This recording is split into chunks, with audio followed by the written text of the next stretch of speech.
It's the now and here, gaming tales you need to hear. Laugh and shout and sometimes sneer. Memories from all those years. Console wars and secret tips.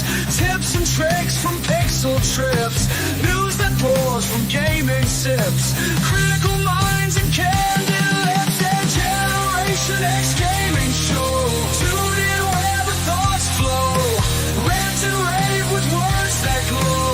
Weekly stories make them go.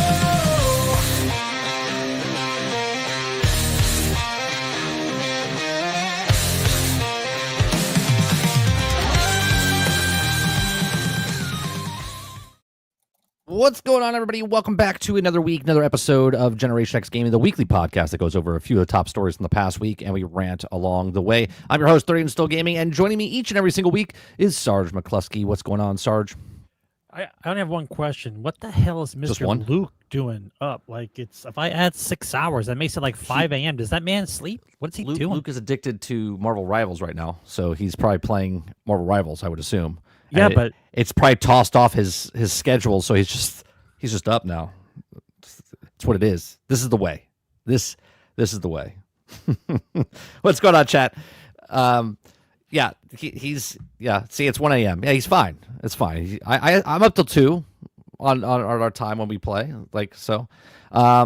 Generation X Gaming, Thursday nights, 8 p.m. Eastern. We're here. We talk about video games, entertainment news, rant and rave.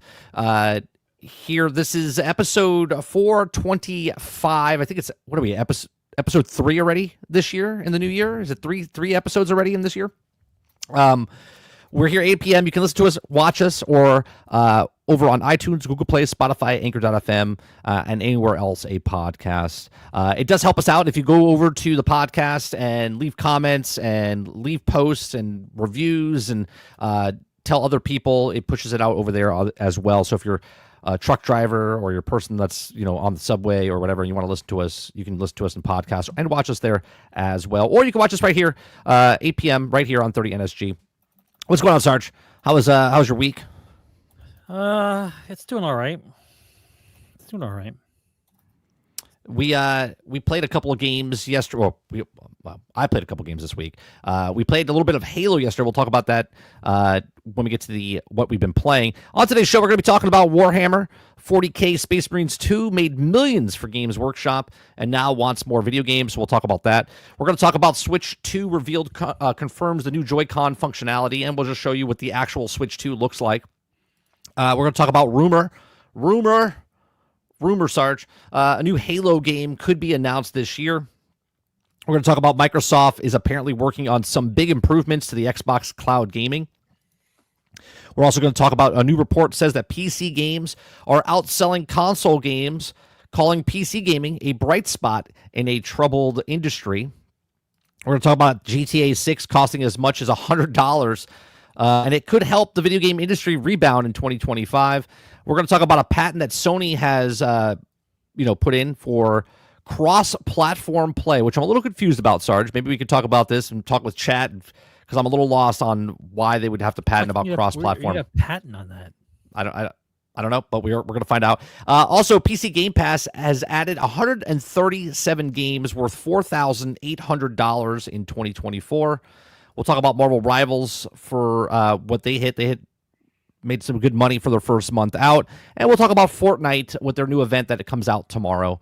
If you guys like it, hit that like button, hit that subscribe button. If you'd like to go above and beyond that, become a member as little as $5. You can also do super chats. We also have a Q&A at the end of the show. When I put the red bar at the bottom, you can submit questions throughout the show. But when the red bar goes up, we'll take more questions. And then when the red bar goes away, when this thing right here goes away, that means I'm not taking any more questions, because otherwise we'll be here till like midnight. So, and Krebsy can only ask a certain amount of questions. So, all right. So let's go. Krebsy's got time. Well, let's go to what we've been playing.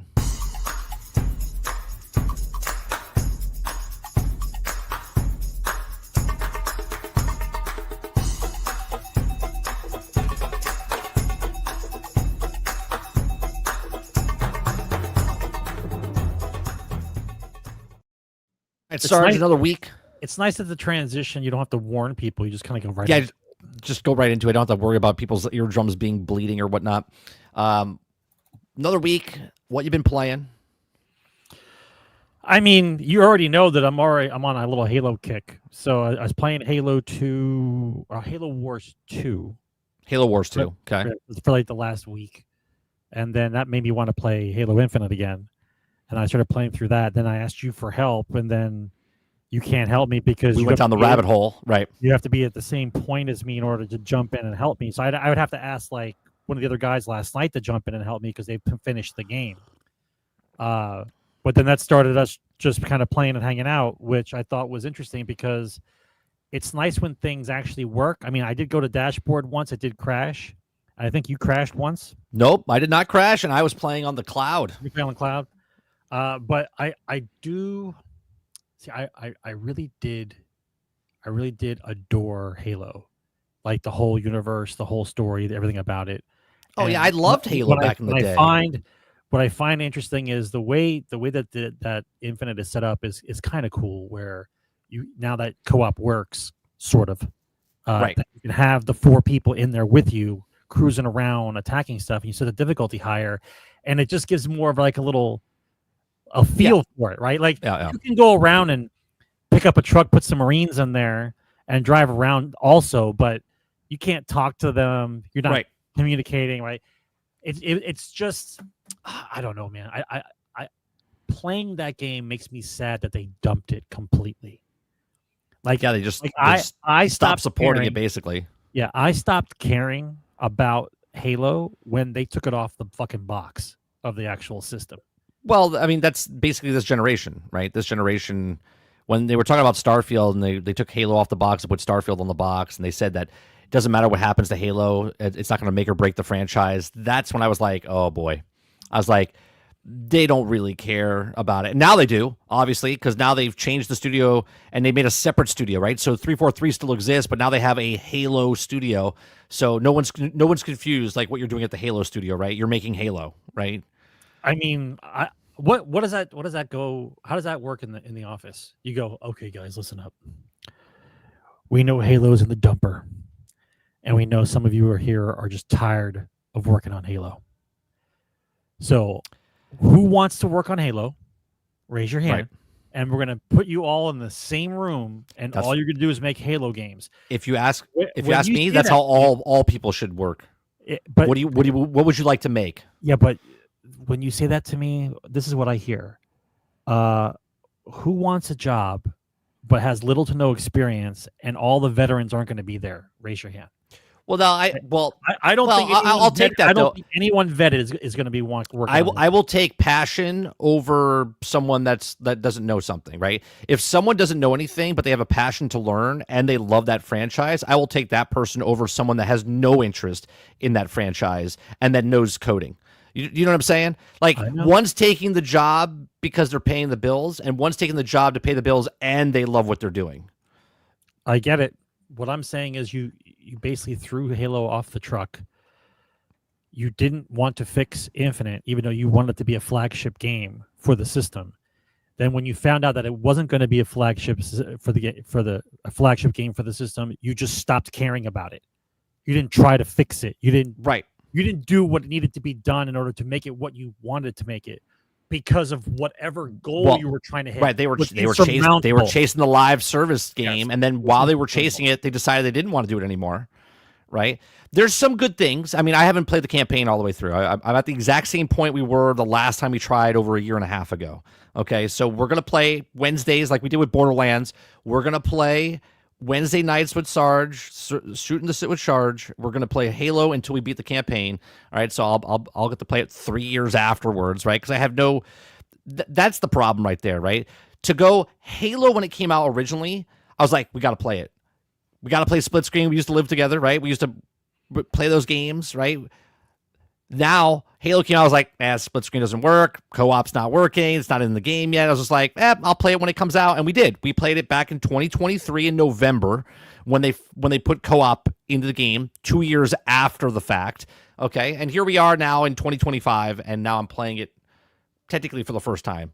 All right. Because we're at the exact same point we were the last time we tried. and then just it never hooked me. Well, it's because when I wanted to be hooked, it was a garbage fire. So why would I hang around? And once again, the rules that we live by still stand. If I'm really excited to play a game and it comes out and it's broke, buggy, and unfinished, I just go. The first thing I say is, "Oh well."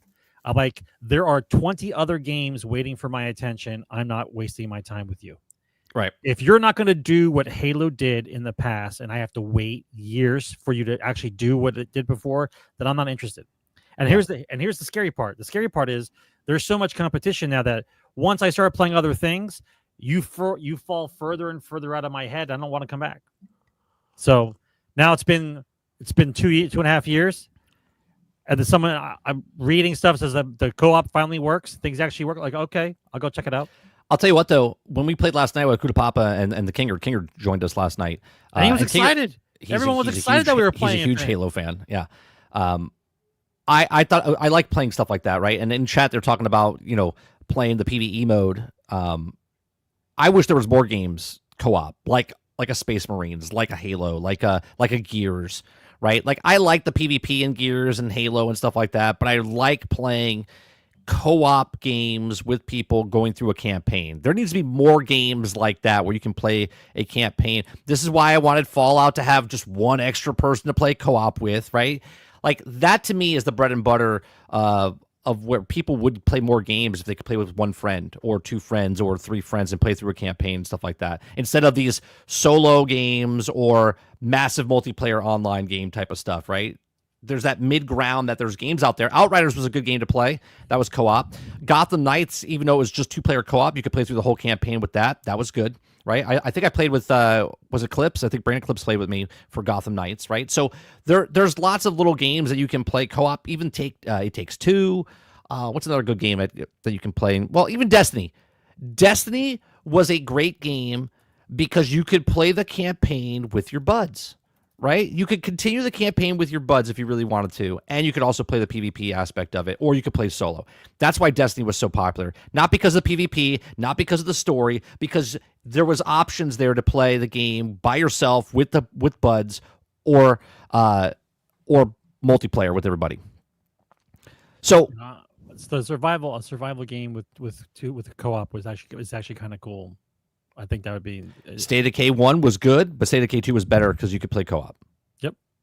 Yeah. So playing Halo, what are you doing there? You playing through the campaign? You playing against other people? You playing just like skirmishes? I don't play PvP. I don't want to. First of all, it's very rarely there's anyone in there playing. I was going to say, is there anybody even playing? Yeah, I did Firefight a few times, the 4-player versus environment type thing, but it wasn't the same as when I played Halo 5. Like, I like the map, like it's a map area, and like you have to go. There's like little goals you have to do while surviving, kind of like a horde mode type of thing. But the Firefight version I was playing in Infinite was like a room. It was like a couple rooms. You're doing King of the Hill, like take over the point and then hold the point from a wave of guys. Like I didn't find it anything interesting. They just overwhelm you, and you basically have to you have to play the give and take type of thing. Like you have to hold the point till you almost can't, then you have to fall off the point, reload different weapons, and then push back into the point before the clock runs out. You can't stay there because they overwhelm you. Like they just come from all directions. They start throwing grenades, and the brutes come in. But still clean, still crisp. I like the guns. It's fun. Like it has all the marks of a fun game. Like I said, my tastes change throughout the year. Like all of a sudden I'm on a Halo click for some reason because I don't know. I'm looking 3 years after the fact. I'm looking for a first-person game for a little while. Like I haven't played Fallout in a while, right? I haven't played a couple other games in my cycle for a while. It's just kind of like what it is. It's like I get into like this free thinking process when the new year comes, and I just kind of let my brain wander, and whatever kind of comes in, I go play.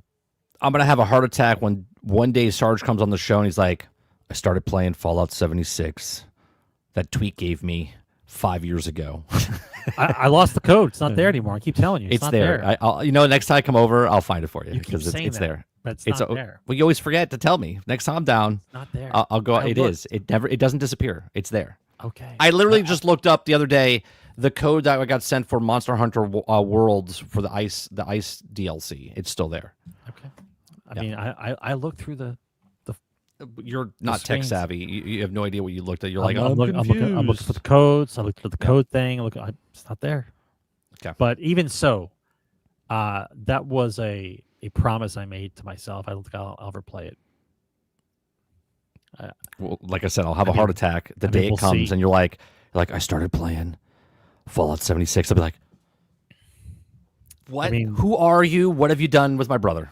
I think the time I spent, I'll tell you what happened. There might have been an inkling that I wanted to go back and try it because it was on Game Pass, but all the time I spent in Starfield, right, left me with like this off-putting feeling, and I'm like, I'm not going back to Fallout 76. Like, I'm not going to do it. Would you go back to Starfield? I tried. I've tried multiple times now. Right, and I will say this: I have done everything in that game you could possibly do, except finish it. Because I didn't visit all the planets. You didn't finish. You didn't visit all 1,000 planets. There's no reason to visit all 1,000 planets. Absolutely no reason. Did you do the DLC? The DLC that came out. Shattered Space. Nope, didn't do the DLC. I started it, didn't finish it. I'd say it's good. Yeah, there's really, I mean, I want to go back and play, but I want more content. Dark Taco Man, I'm like, knowing that the game isn't finished until you play it 32 times to get all the powers up, like, I don't give a fuck. Do you know what the problem is?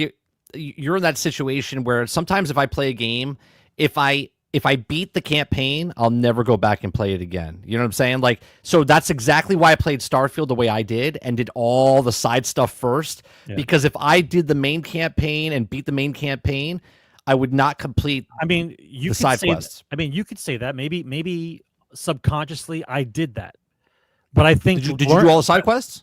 Yeah, I did everything. Then don't worry about finishing the game. I'm not. I don't care. Don't worry. Like, I lost... It'll still be there. It'll still be there 15 years from now. I lost the ability to want to be in that world and care. Like, I don't care. Like, you did what you wanted to do. I tried it. I didn't like it completely. I understand what you were trying to do. I understand that you guys are trying to do all these cool things with the graphics inside of a fucking engine that can't do half the shit that you want to do. And you keep modding it, trying to make everyone feel better about your mods and everything else. I'm like, I would rather play Fallout London on PC. So do it. Right? Go play Fallout London. Than touch 76 or Starfield. Go play Fallout London. I don't have the time. The best part about Fallout 76 is the co-op. I keep saying it. It's fun playing with someone. Like me and Mr. Luke played a couple months ago. About 8-9 months ago we played. And we were on a streak for like 2-3 months we played. I liked it. I like playing with, you get on every day and you just hang out with your, just like we're doing right now at Marvel Rivals, but we were playing Fallout 76 for like 3 months solid. Yeah, but it's not the same kind of hangout. Like the days where I was really encapsulated by the Fallout universe, like I used to I play on hardcore mode and I used to just wander around, right? Not doing quests, just to see if I could live. Like if this was actually me living. Right, if you had to live, yeah. Right, yeah. Could I live? Could I do it? Right, just wandering around. I wasn't doing quests or anything else. Just trying to like go from place to place. Like there's still certain things in Fallout 4 I haven't done completely to the end. Like I never unlocked for some reason. I don't know at what point in the game, because I never looked it up. I never realized at one point in the game unlocks the giant island in the lower right hand corner that you can build on. Right, I've never unlocked it like legit. Like I've visited it, because I got the underwater perk and I go out there and I just go walk around, but I've never unlocked it. Like where it says you can now build on this island. Like it's the last thing you could possibly unlock. I've never unlocked it. Right. And I think maybe one time during the first playthrough I did when I played like a lunatic character, I didn't care what the crazy stuff you played with, all the crazy, the crazy thing perk turned on, that I unlocked. What the hell is the name of the settlement? Oh crap. North right, top right corner. I don't remember. Hang on, give it to me. Give me a minute. It's the one where the monument is, where the little miniature Washington Monument is. That little town. Like you don't get that town until after you pick a side, after you defend it against the Brotherhood of Steel or the Institute, and you have to make all these choices, and then the town becomes yours. I think I've only done that once. Otherwise, the town's just there neutral the whole time. Like, there's just certain things I don't do. Like, I don't care. I have a question, and obviously we're in the section of what you've been playing. It's not out yet. Are you interested in Kingdom Come Deliverance 2? I watched the Skill Up hands-on preview today. I watched you this morning. I looked it up. I looked up what they were talking about. I watched what you were talking about. And I'm like, this is a very niche game for certain people. You have to like the time period and want to be inside that world. Maybe.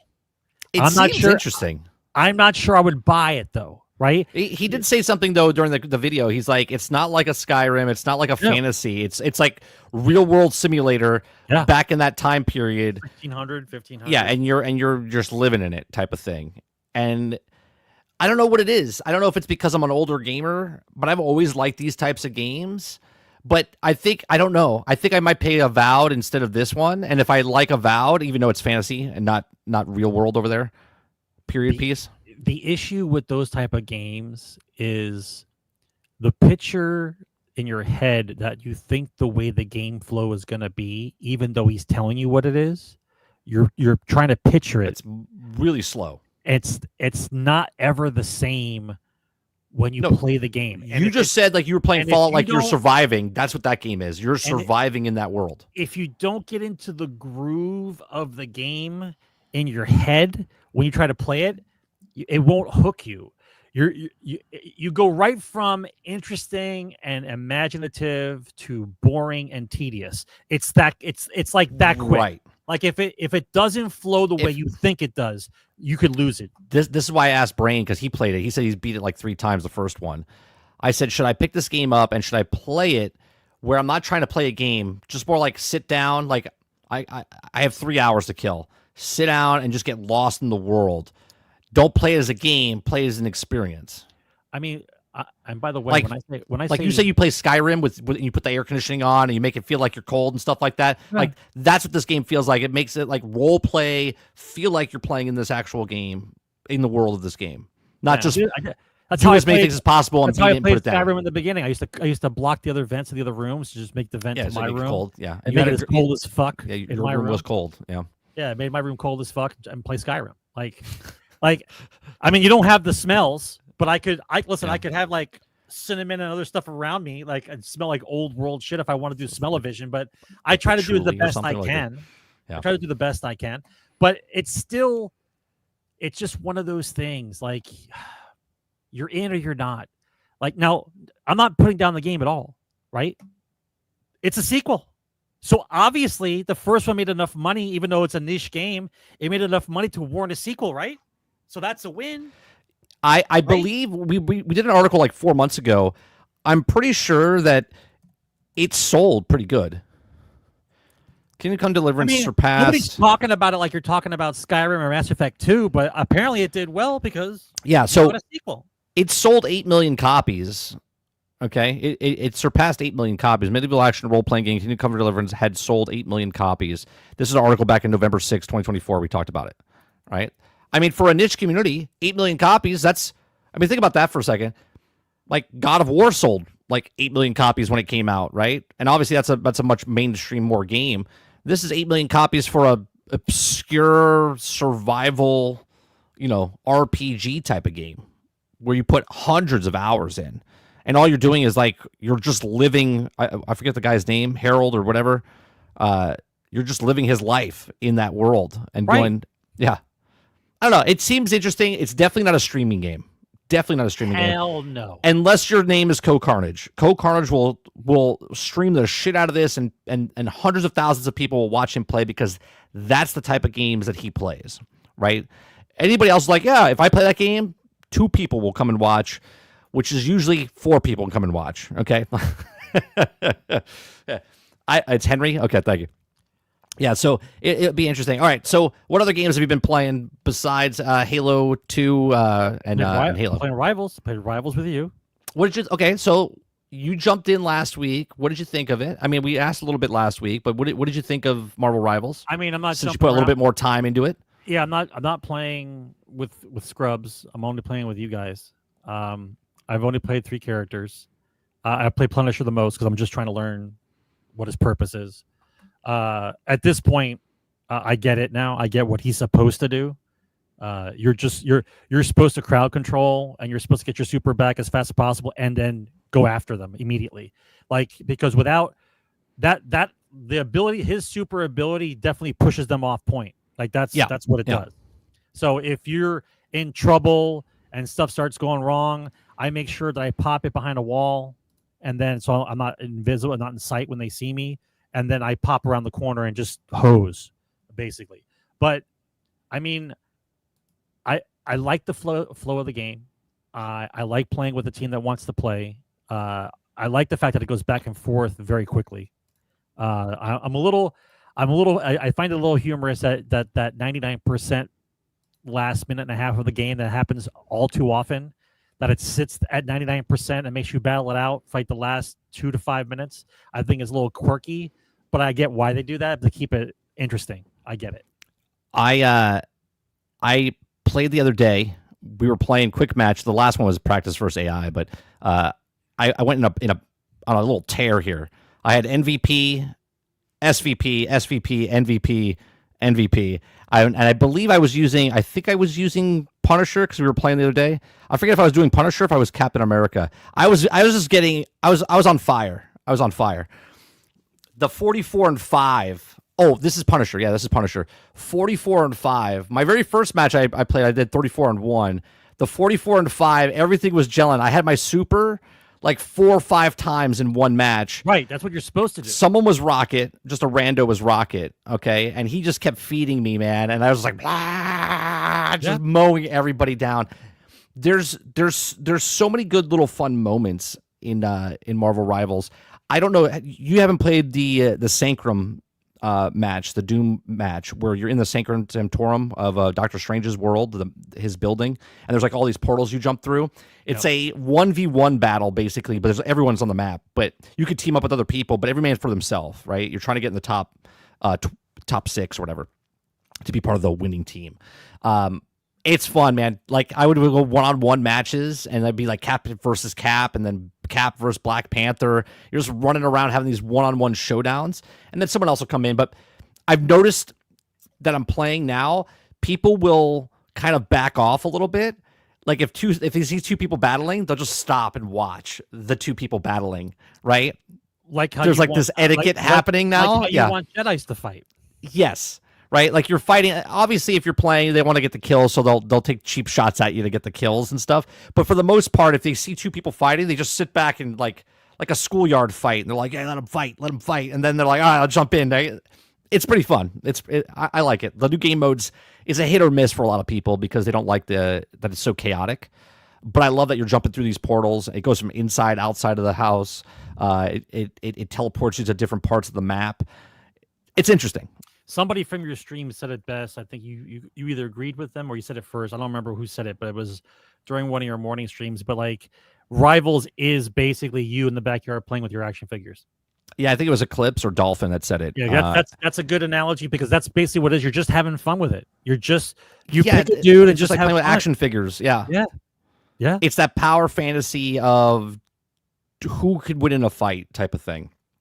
I think they should add a one-on-1v1. Like I watch your matches and I watch other people's matches on YouTube, and you're watching like one guy fight off like 5 guys. Yeah, like it's crazy. Like it's an actual like brawl. It's not like a 1, 2, 3 you're done type of thing. Like if you know the character, there's a battle going on. So just before the show started, I played a couple rounds with like Hulk and Iron Fist. And God, I was awful. Like I was just testing out new characters just to see how I would play with them.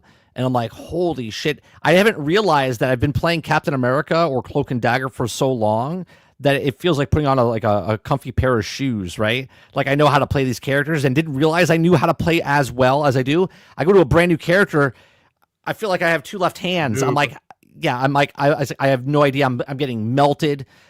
So to make myself feel better, I switch back over to Cap, and then I'm fighting 3-4 guys off. Imagine that psychological game loop, but imagine that times millions of people. Right. Yeah. And that's why the game will have staying power for a certain amount of time. Yeah, I think it definitely has legs. So I've been playing Marvel Rivals. I've been playing a lot of that. I've been playing. I played Halo a bit. What else have I been playing? Last week I forgot to tell this. We hit Indiana Jones. I finished that week and a half ago. What else am I playing? Oh, I went back to Brighter Shores. Brighter Shores is still a game where I like if I'm sitting down editing, as I'm waiting for an edit to render or whatnot, I'll just pop open Brighter Shores and play it in the background as I'm listening to YouTube videos and stuff like that. So I'm playing that. I'm addicted right now to Marvel Rivals. I like the new season. I've already caught up on everything. I'm making some lore videos to do like I did before. I'm doing some footage capturing, playing different characters, trying to get good footage, captured footage to play certain characters so I can do their storylines and whatnot. Dark Taco real fast. $5 super chat says, "Stop the cap, Mike. We know your son is raising your kill death rate KDA in Rivals. You don't play like that on stream. What are you talking about? Shut up.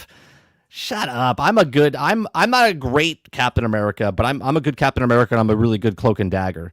Like I'm getting good with those. I'm putting numbers like that up, and I have Mr. Luke's plays with me, right? He's a really good healer. Me and him get really good when I'm playing Cap and he's healer. We're like we don't even have to speak to each other.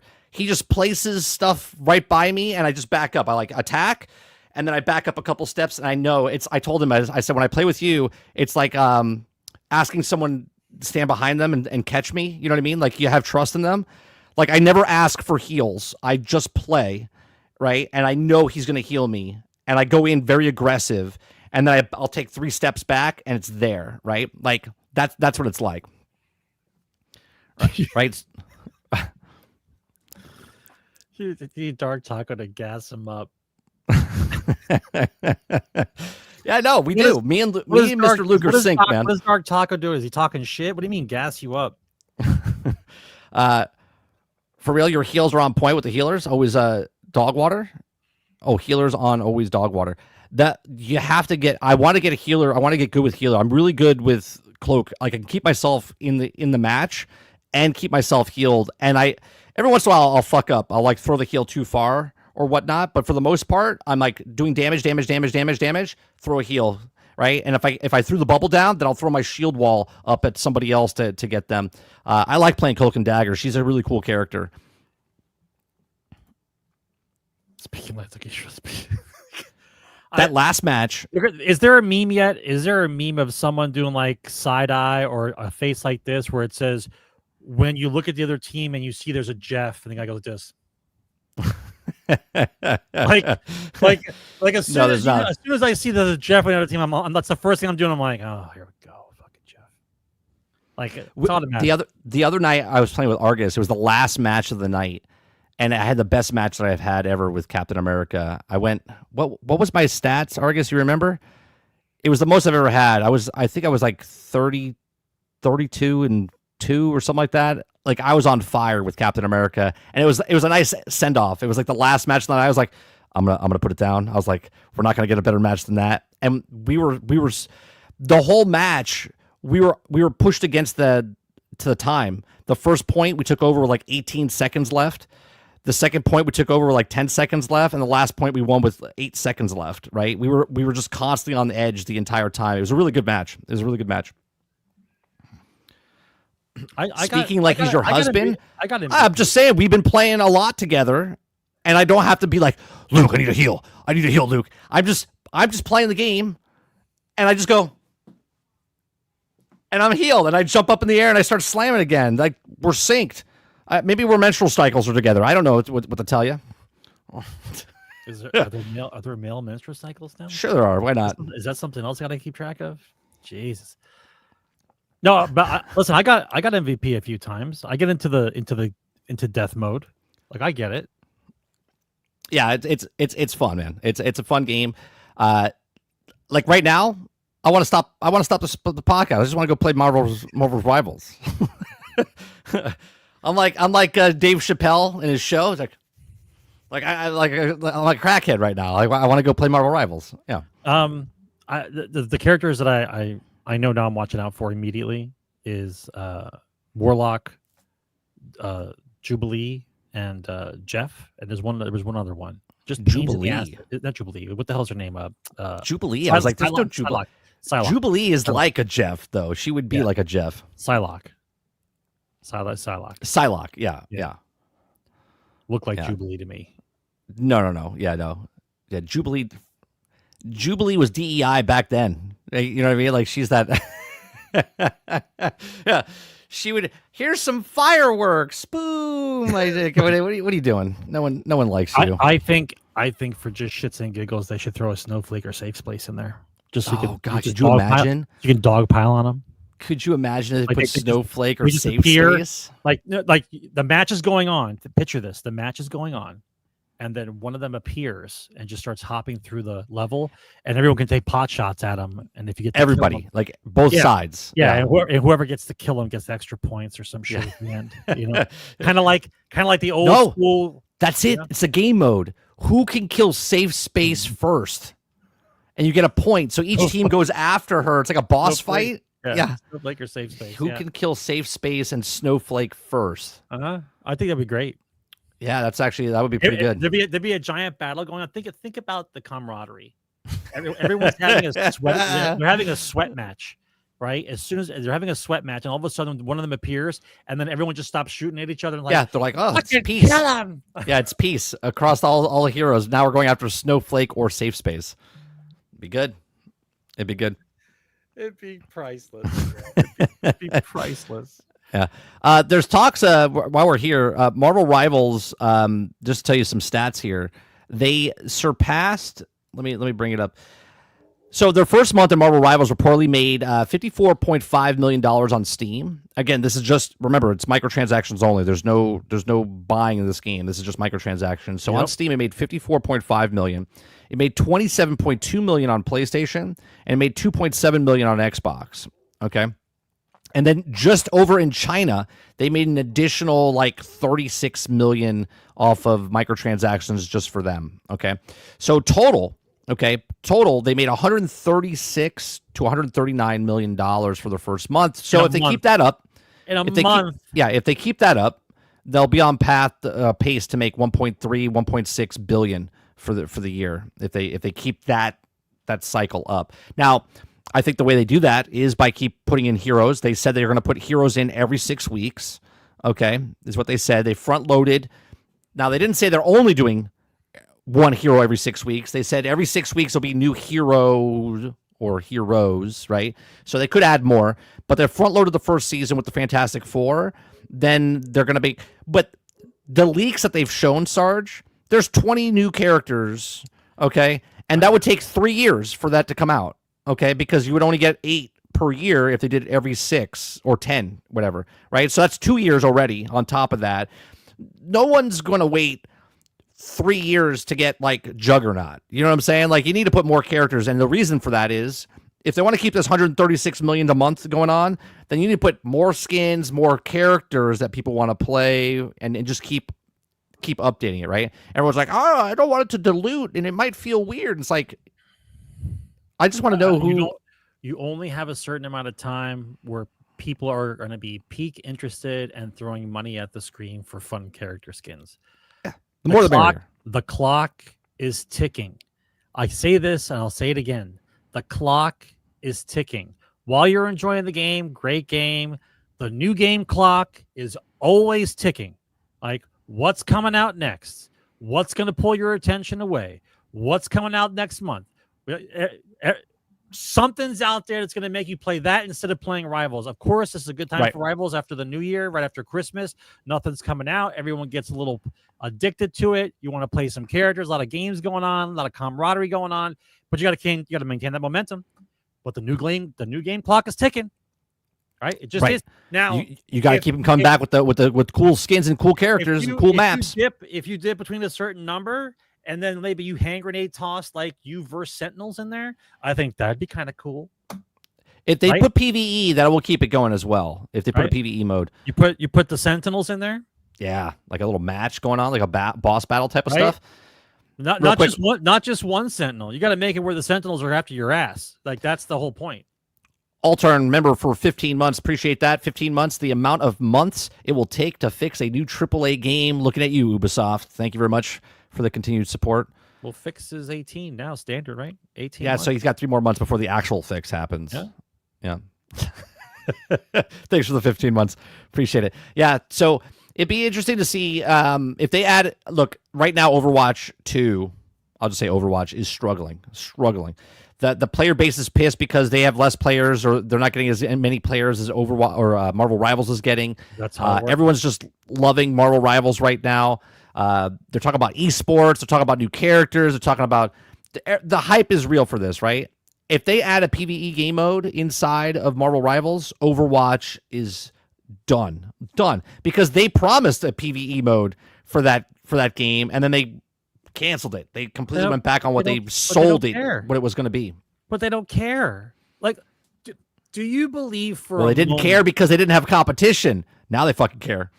Do you believe for a moment, before you even heard about Rivals, when they talked about Overwatch 2, when they talked about it, did you think that they were going to do anything? Like, did it seem like they actually cared about getting that game ready and out? Did it look that way at all? They look.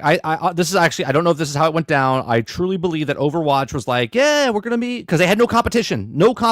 They were in a league of their own, literally. Okay, no one could compete against Overwatch. Overwatch was it. It was slowing down. They're like, we're gonna make Overwatch 2, and we're gonna bring PvE because that's what you've been asking for. You're gonna level up characters, and then we're gonna have story modes. Crickets. And then they went, well, I think they got a whiff of Marvel's Rivals coming out, because everyone knows each other in the business, right? And they were like, we don't want to compete.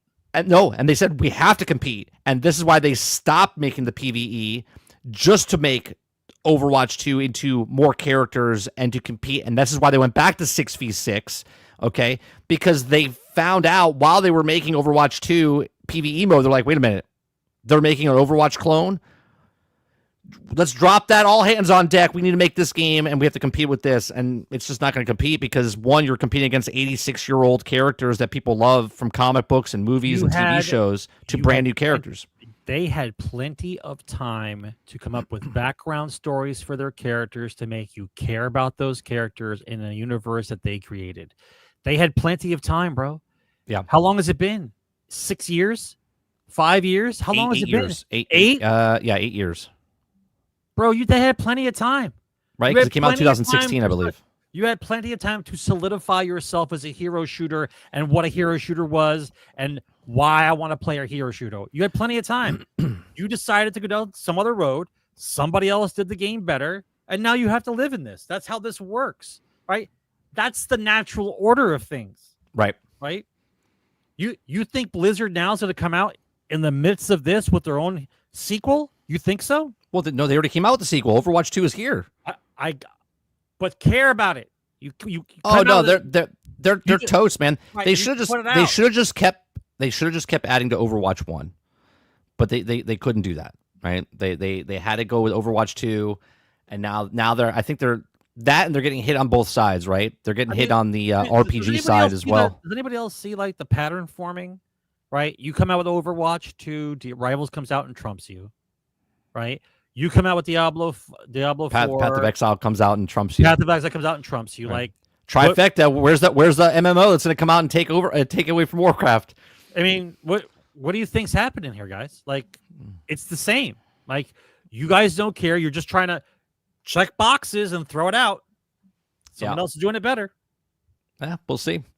So that's Overwatch. Well, that's Overwatch and Marvel Rivals talk. All right, so let's get to the top stories.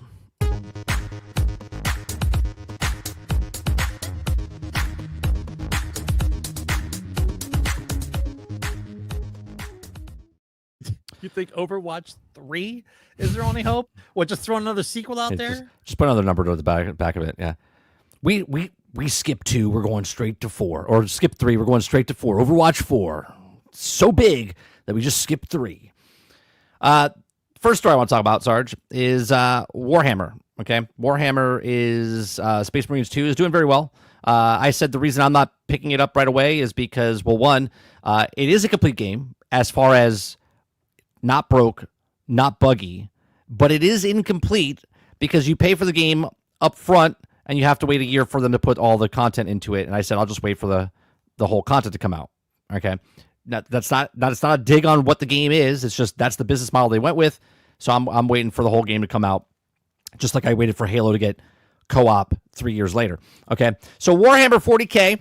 Space Marines 2 made millions for Games Workshop and now wants more hit video games. Clearly, we're looking for the next one. Okay, Warhammer video games have been pretty hit and miss over the years, and put mildly that the Saber Interactive Space Marines 2 is firmly on the hit side of the fence last year, reaching a player count of 4.5 million a month after launch and drawing more interest into the world's most grim, dark sci-fi setting ever. Right now, obviously, you're a big fan of it. Lots of people in the chat are a big fan of this. The company's half-yearly report reveals an enormous rise in revenue from licensing in 2023-2024 fiscal year, from 12.1 million to 30.1 million, with the increase being mainly from Warhammer 40K Space Marines 2. Even with the core business, miniatures, rule books, etc. continuing to boom, this makes licensing over 10% of the money, and the company earned the period largely off of the back of the one big success, right? And I've talked about this all the time with movie industry, right? They come out with 10 films and 3 movies make money, but one movie makes all the makeup for all the other stuff they lost and makes a profit. That's how much money it makes. That's what this is doing basically right now for them. The company earned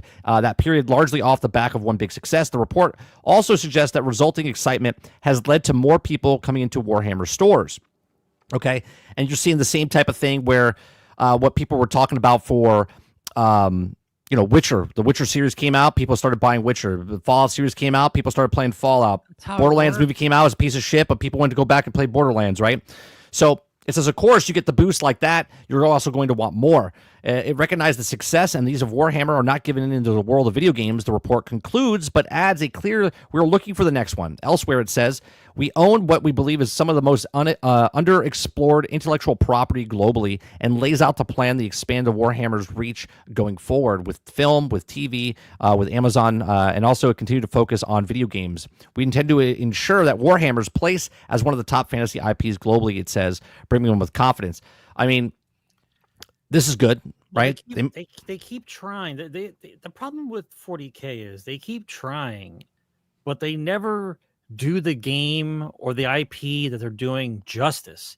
They always limp in or half-ass it. Like Dark Tide, Vermintide, those were good games, but it's like you could have did a little bit more with them. You just kind of limped in because what they're looking for is they're looking for a game with a minimum viable product. Like we didn't spend that much money on it, but there's a following, right? Right.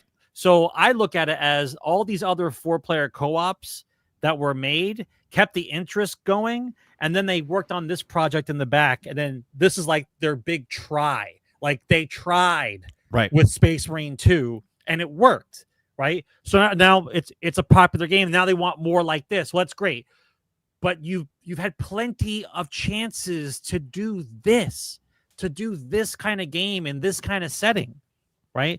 I think maybe the Tyranid aspect, maybe the tech is finally caught up, yes, maybe the tech's caught up. I think the Tyranid part of it, I think, is also a good part of the allure. If you understand the Tyranid timeline of what's going on, the swarm effect, the way it looks in game looks amazing. It almost kind of looks like the Matrix. Like remember when the swarm of with the swarm of the same type of deal, right? So when you have the popularity of that IP and you actually take the time and make the game good, then right? There was a couple in the last decade that were standouts for 40K. They weren't all crap or mediocre. No, there's a lot of good games. But they had plenty of chances to do something with it, but they never did. They just expect it to do well because of the IP, not because they tried. Right. Space Marine 1 did really well. People talked about it all the time. That's why it got a sequel. But meanwhile, while you have that game in the works, everything else they tried to come out with was just kind of like, I really believe that these other games are basically sacrificial lambs just to keep the interest in the IP alive. I got to be honest. Vermintide, Dark Tide, good games. A lot of people played them, but like not talked about like Space Marine is. Just there. I see what you guys put in Discord. We'll bring that up. That's a story that's like why are we talking about? Like you don't think that's a win at any level? What's that? Oh, for Henry Cavill with the Warhammer. No, the 40K Total War. Like I play Warhammer Total War 3 or 4, whatever the fuck number we're on. I think it's amazing. But like, you give me that in the future, the 40K version, let's go. I think it'd be cool if the Space Marines is cool with the 3-player, right?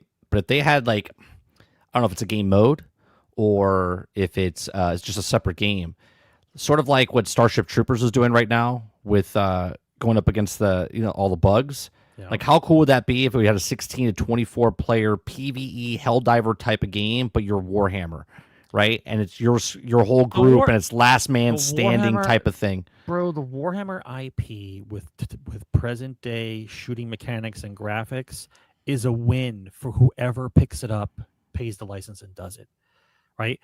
Imagine it's a 12-person game and you're in a squad of Marines. Right. Right? Some guys have the rocket launchers. Some guys have this. You have to pick your class, but only only so many guys can have the certain weapons in the class, and you're a squad going out doing whatever. That would be amazing. I mean, Starship Troopers I really like because you're working as a team, and then the shuttle lands, and then you all have to try to get to the point, and you get more XP and you get more stuff the more people that live, right? So it helps to help revive people. It helps people like to cover you to get to the ship. You're all working together to win the match. Already there, Luke. Everyone made fun of me. I said the 2 games that would clear the palate of everybody. Yeah, right? That would be one of them.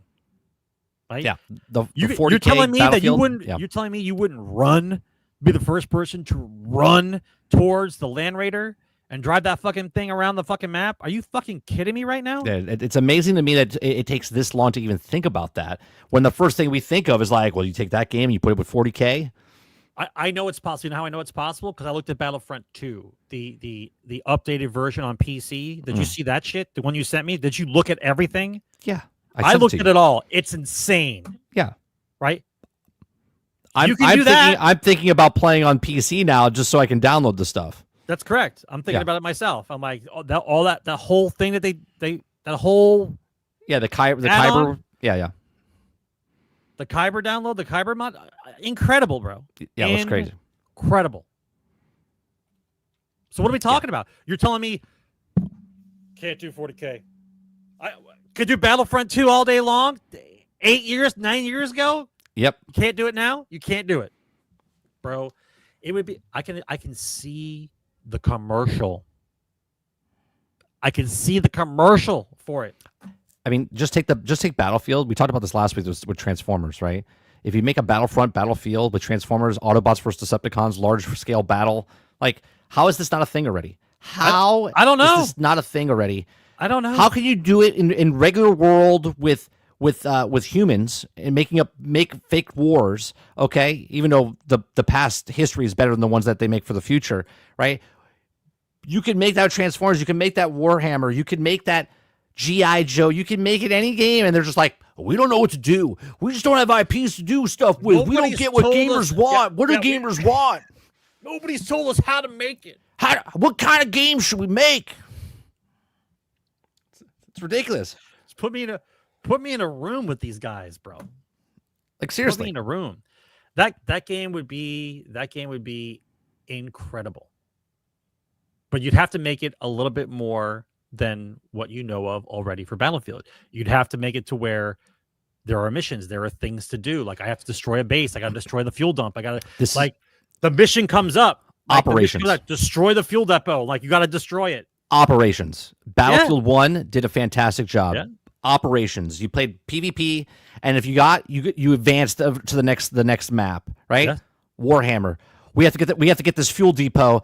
Let's go.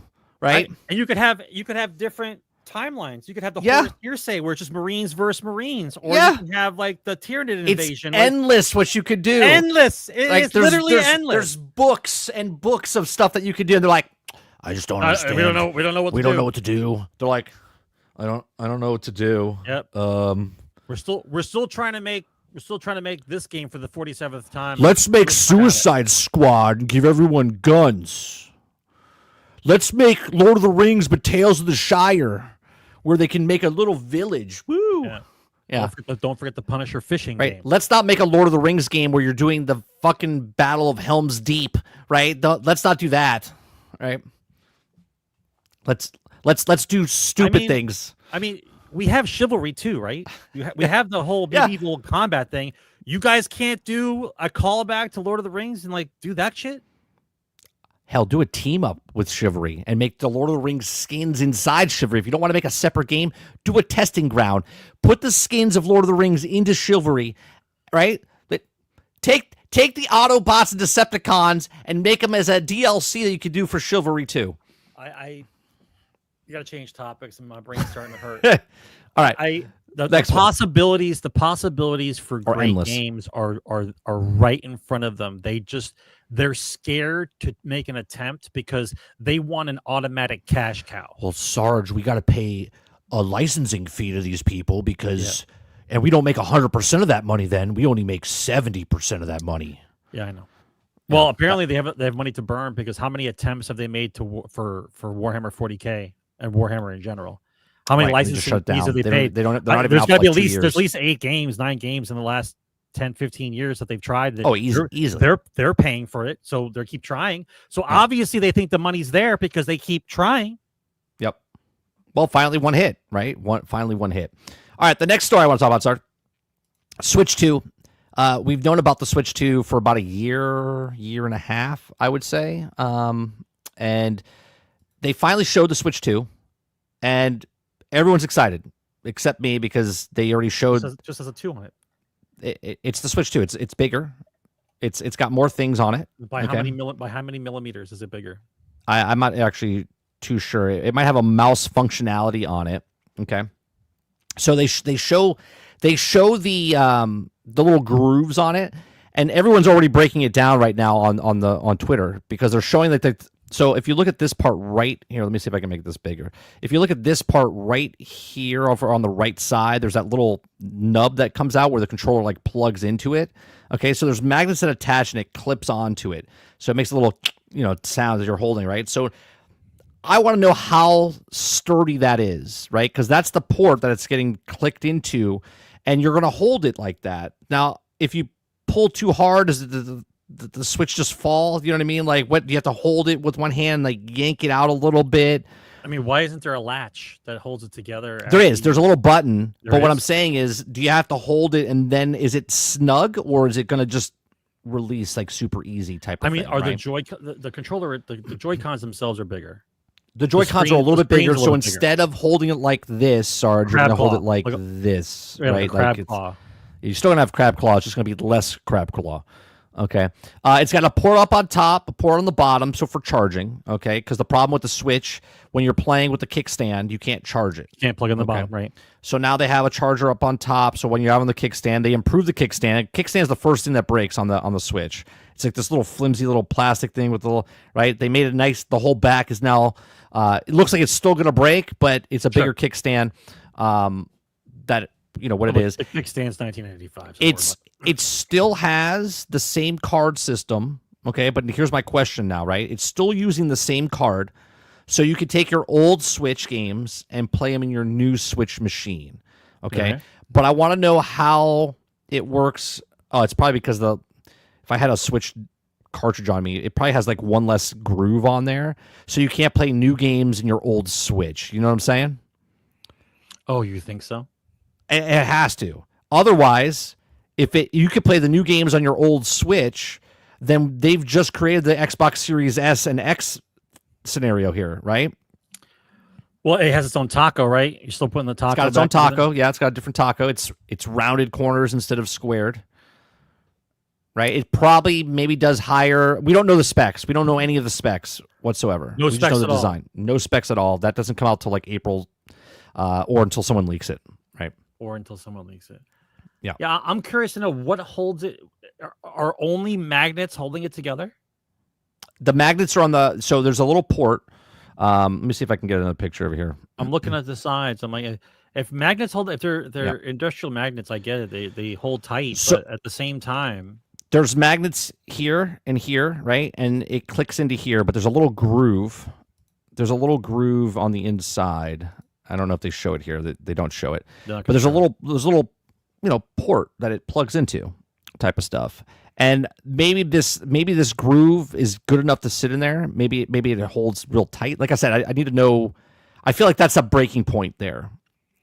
maybe while you're holding it, it gets loosened as you're holding it. I mean, but let's just walk through it. If I'm holding something like this, yep, and I'm playing a game, yep, right? If it's attached, it's one thing. It's locked, and you have to hit the button on the back. If I go, damn it, and I go like this, is it going to just rip out of my hand? It could, I guess. You would have to hit the lock button, the lock mechanism to pull it apart, right? That's the safety. If you hit the button by accident and you yank, it's the screen just, type of thing. But I want to know if when you hit the lock button, is it easy just to hit and then it pulled? Do you have to hold it? If I just hit the button, does it just come undone? Type of thing. So no specs at all, really? They just no specs. It is. Is this leaked or is this actual? No, this is official. This is official. So Nintendo just wanted you to see what it looked like. Yeah, so you can see the size difference, right? That's the original, right? That's the original, and then that's Is it? Is it like looks like one of the new phones? Yeah, it's like 20% bigger or whatever it is. Okay. The measurements of the screen. Does it even give you the measurements of the screen?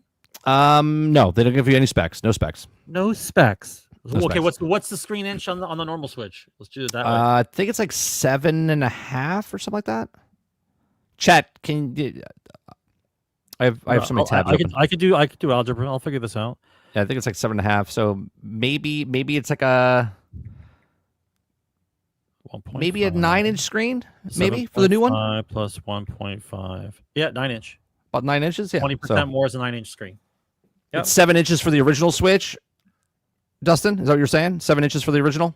Yeah, so maybe 8.5, 9, something like that for the new one. If it says 20% bigger, did you get that stat from somebody? I just set that up. I think it's about 20% bigger. I don't know. Okay. They didn't. Here it says now there's no information at all. No stats whatsoever. No specs whatsoever. It says plays Nintendo Switch 2 exclusive games as well as Nintendo Switch games. So that right there tells me it's backwards compatible, but you can't play new games on your old Switch. Got it. Right? That's the way it sounds. So it says Nintendo 2 Switch plays both physical and digital Nintendo Switch games. Certain Nintendo Switch games may not be supported on or fully compatible with Nintendo Switch 2. Details will be shared. So digital-wise, though, I don't understand why you wouldn't play it unless the specs. Graphically, it just doesn't, it doesn't run. Let's be honest. It's the reason why you're gonna want a Switch 2 is whatever 2 or 3 games that are coming out for it as soon as it comes out. That's the reason. Yeah. So these games must be really good for me to want to buy another Switch. Well, they would have to tell you for those games. Here's the thing that I would be very interested. Like, so they showed Mario Kart on the screen, okay, while they were showing the very few, but people are speculating that the new Mario Kart might be Mario Kart 9 or whatever it's called. Okay, it might have 24 people playing the game instead of what they have now, so it might be more people playing. They're talking about there's a button on the controller for like a chat mode where they're integrating like a sort of like a Discord type of thing where you can chat with the community and whatnot when you're playing video games. There might even be a vocal thing where you can talk and use it sort of like you're using when we play Xbox or PlayStation type of stuff, but nobody knows for sure. What I think it would be dumb, right? Because this is the second highest console ever sold. Console, not 3DS or whatever, right? This is so PlayStation 2 is the highest at like 154. They're at 146. They're on their way of passing that. I think they're at 150 or something like that. Okay. If they come out with Mario Kart 9 and they don't put it where it's backwards compatible on the old Switch, that's a huge market. Now, obviously, there's a report saying that the first year, 20 million units could sell. 20 million units could sell for the. So let's say Mario Kart 9 comes out and 20 million people buy the first year and they buy that. That's 20 million people, but that's 150 or 146 million people that own a Switch that can't buy the next console or are not buying Mario Kart 9. So it'd be very interesting to find out, is Mario Kart 9 not going to be able to work on the current Switch and it's only on the new Switch? Do they just leave that clientele back there right now? Do they make them happen, but it's missing quality options where if the graphics or whatever's happening, it's sort of like Destiny, when Destiny was on the 360 and then it moved to the One, where the satellite and stuff's up in space, the space station, but you can't see that on the. Well, Nintendo's known for incremental improvements. Right. And somebody that's crazy saying it's supposed to be supposedly 16 times stronger. Sure. Right. I mean, the fact remains is why do I need it? Right. Right. So, Well, I'll tell you, if they had Ultimate Alliance 4, I would buy it. Well, this is what I'm saying. Yeah. The first 2 or 3 games that come out with the Switch 2 are going to be the reasons why you want to switch. Right. It can't just be the Mario game. Right. Well, you're going to get Mario. You're going to get Zelda. I'm sure the Mario game is going to be in there, but it's got to be something that you got to hook me with something. Right. I mean, people were wowed by Breath of the Wild, right? That's what I'm talking about. Like, so you coming out with a better Switch, you got to show me why. Well, why? Look, the new Joy-Cons, function. It says what it looks like on video. The Switch 2 wouldn't be alone in that feature. It says recently unveiled, Lenovo Legion Go has a controller with mouse-like controls. This attaches from the console, much like the Nintendo Joy-Cons do. As the Switch 2 specs look like, fans will likely have to wait until. So the controllers of the Joy-Cons might be some sort of mouse capability. It says mouse-like functionality for the Joy-Cons isn't the only rumor Nintendo confirmed in the trailer.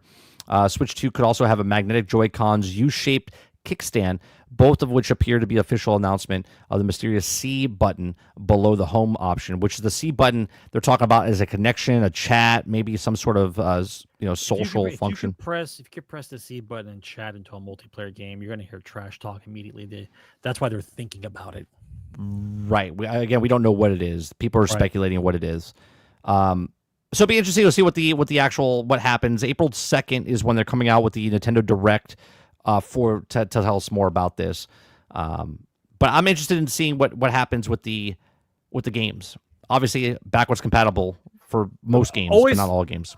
Always a bonus to be backwards compatible. Right, because you could sell your old system, buy a new system, and then use your old games on that system, right? Sure. For the most part. Yeah, that's a big sell point. But the other thing would be, what's the price point of this bad boy? We don't know the price. There's a leak out there. It says like $399. What was the price point of the original one again? I think the original one was $399, if I'm not mistaken. It's either $350 or $400. So do you think that Nintendo wants to maintain that price point? I think they maintain that price point. Nintendo doesn't have to change anything. They know their clientele. If they put it up higher, I think people will buy it, but less people will buy it. And if they keep it at the same price point and it's backwards compatible, I think it's a smart move. And I think they'll sell just as many as they did the first time around. So you think 400 is the sweet spot? Yeah, I think like a 400. Yeah, 350, 400. So. Oh, it's not OLED? It's not? Again, we don't know the specs. Oh, we don't know the specs. We don't know the specs. Switch 1 was $300.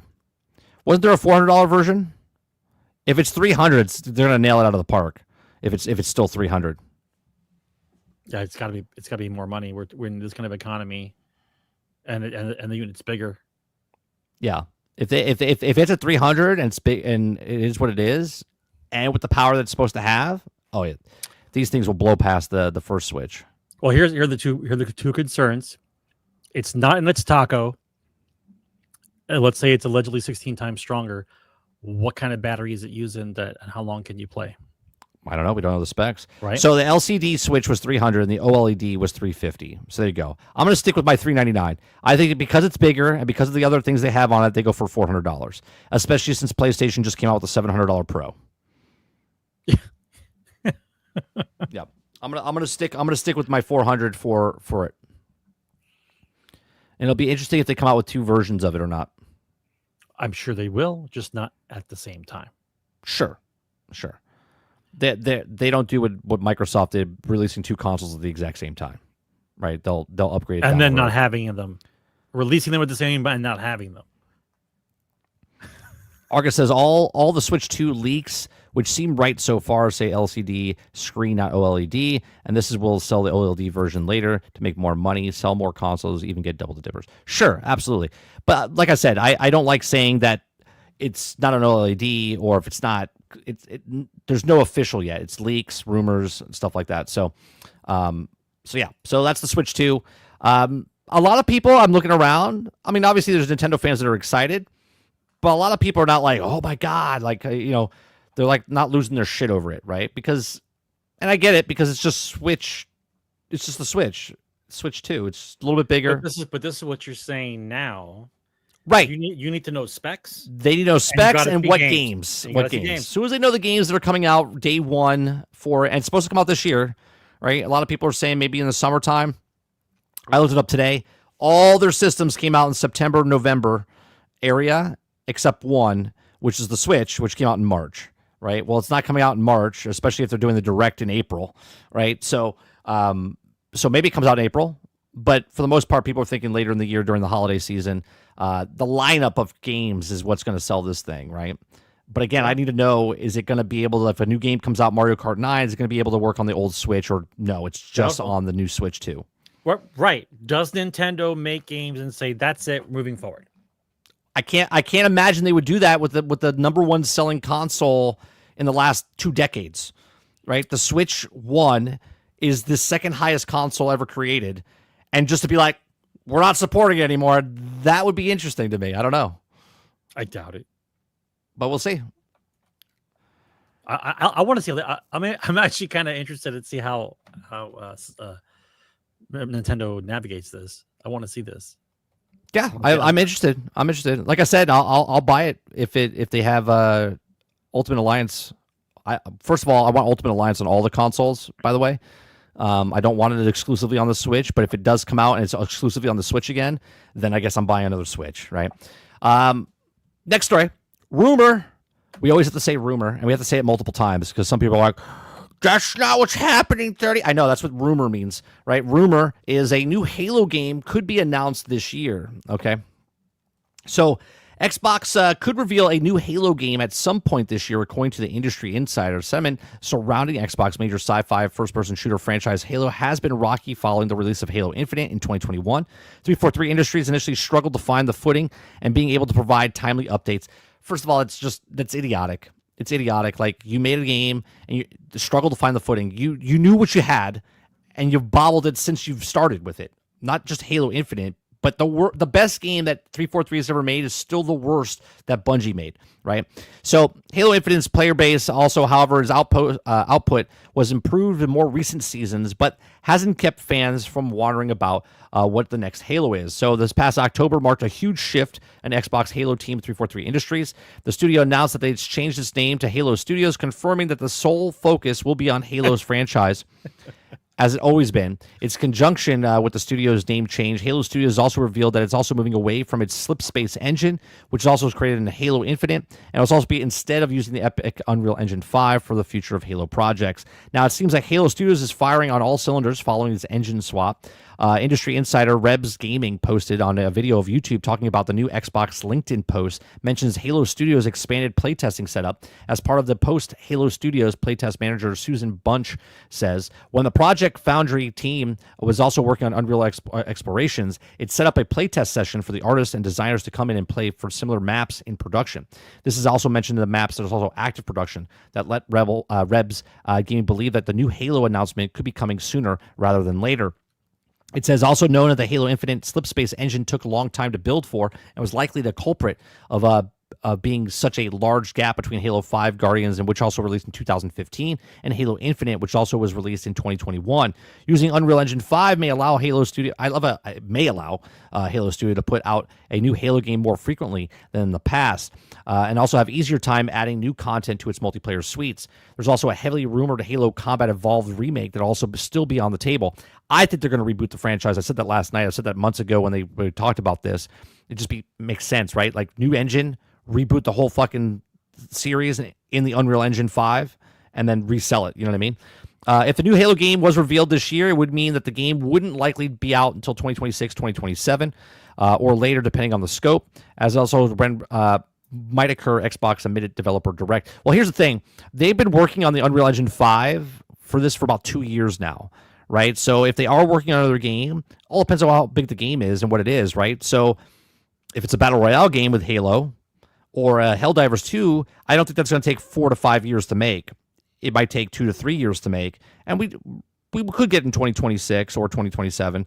But if it's a big game like Halo Infinite, obviously, instead of taking 5 years, it might take 4 years, and they just started, so we'll see it in like 2027, 2028 type of time frame.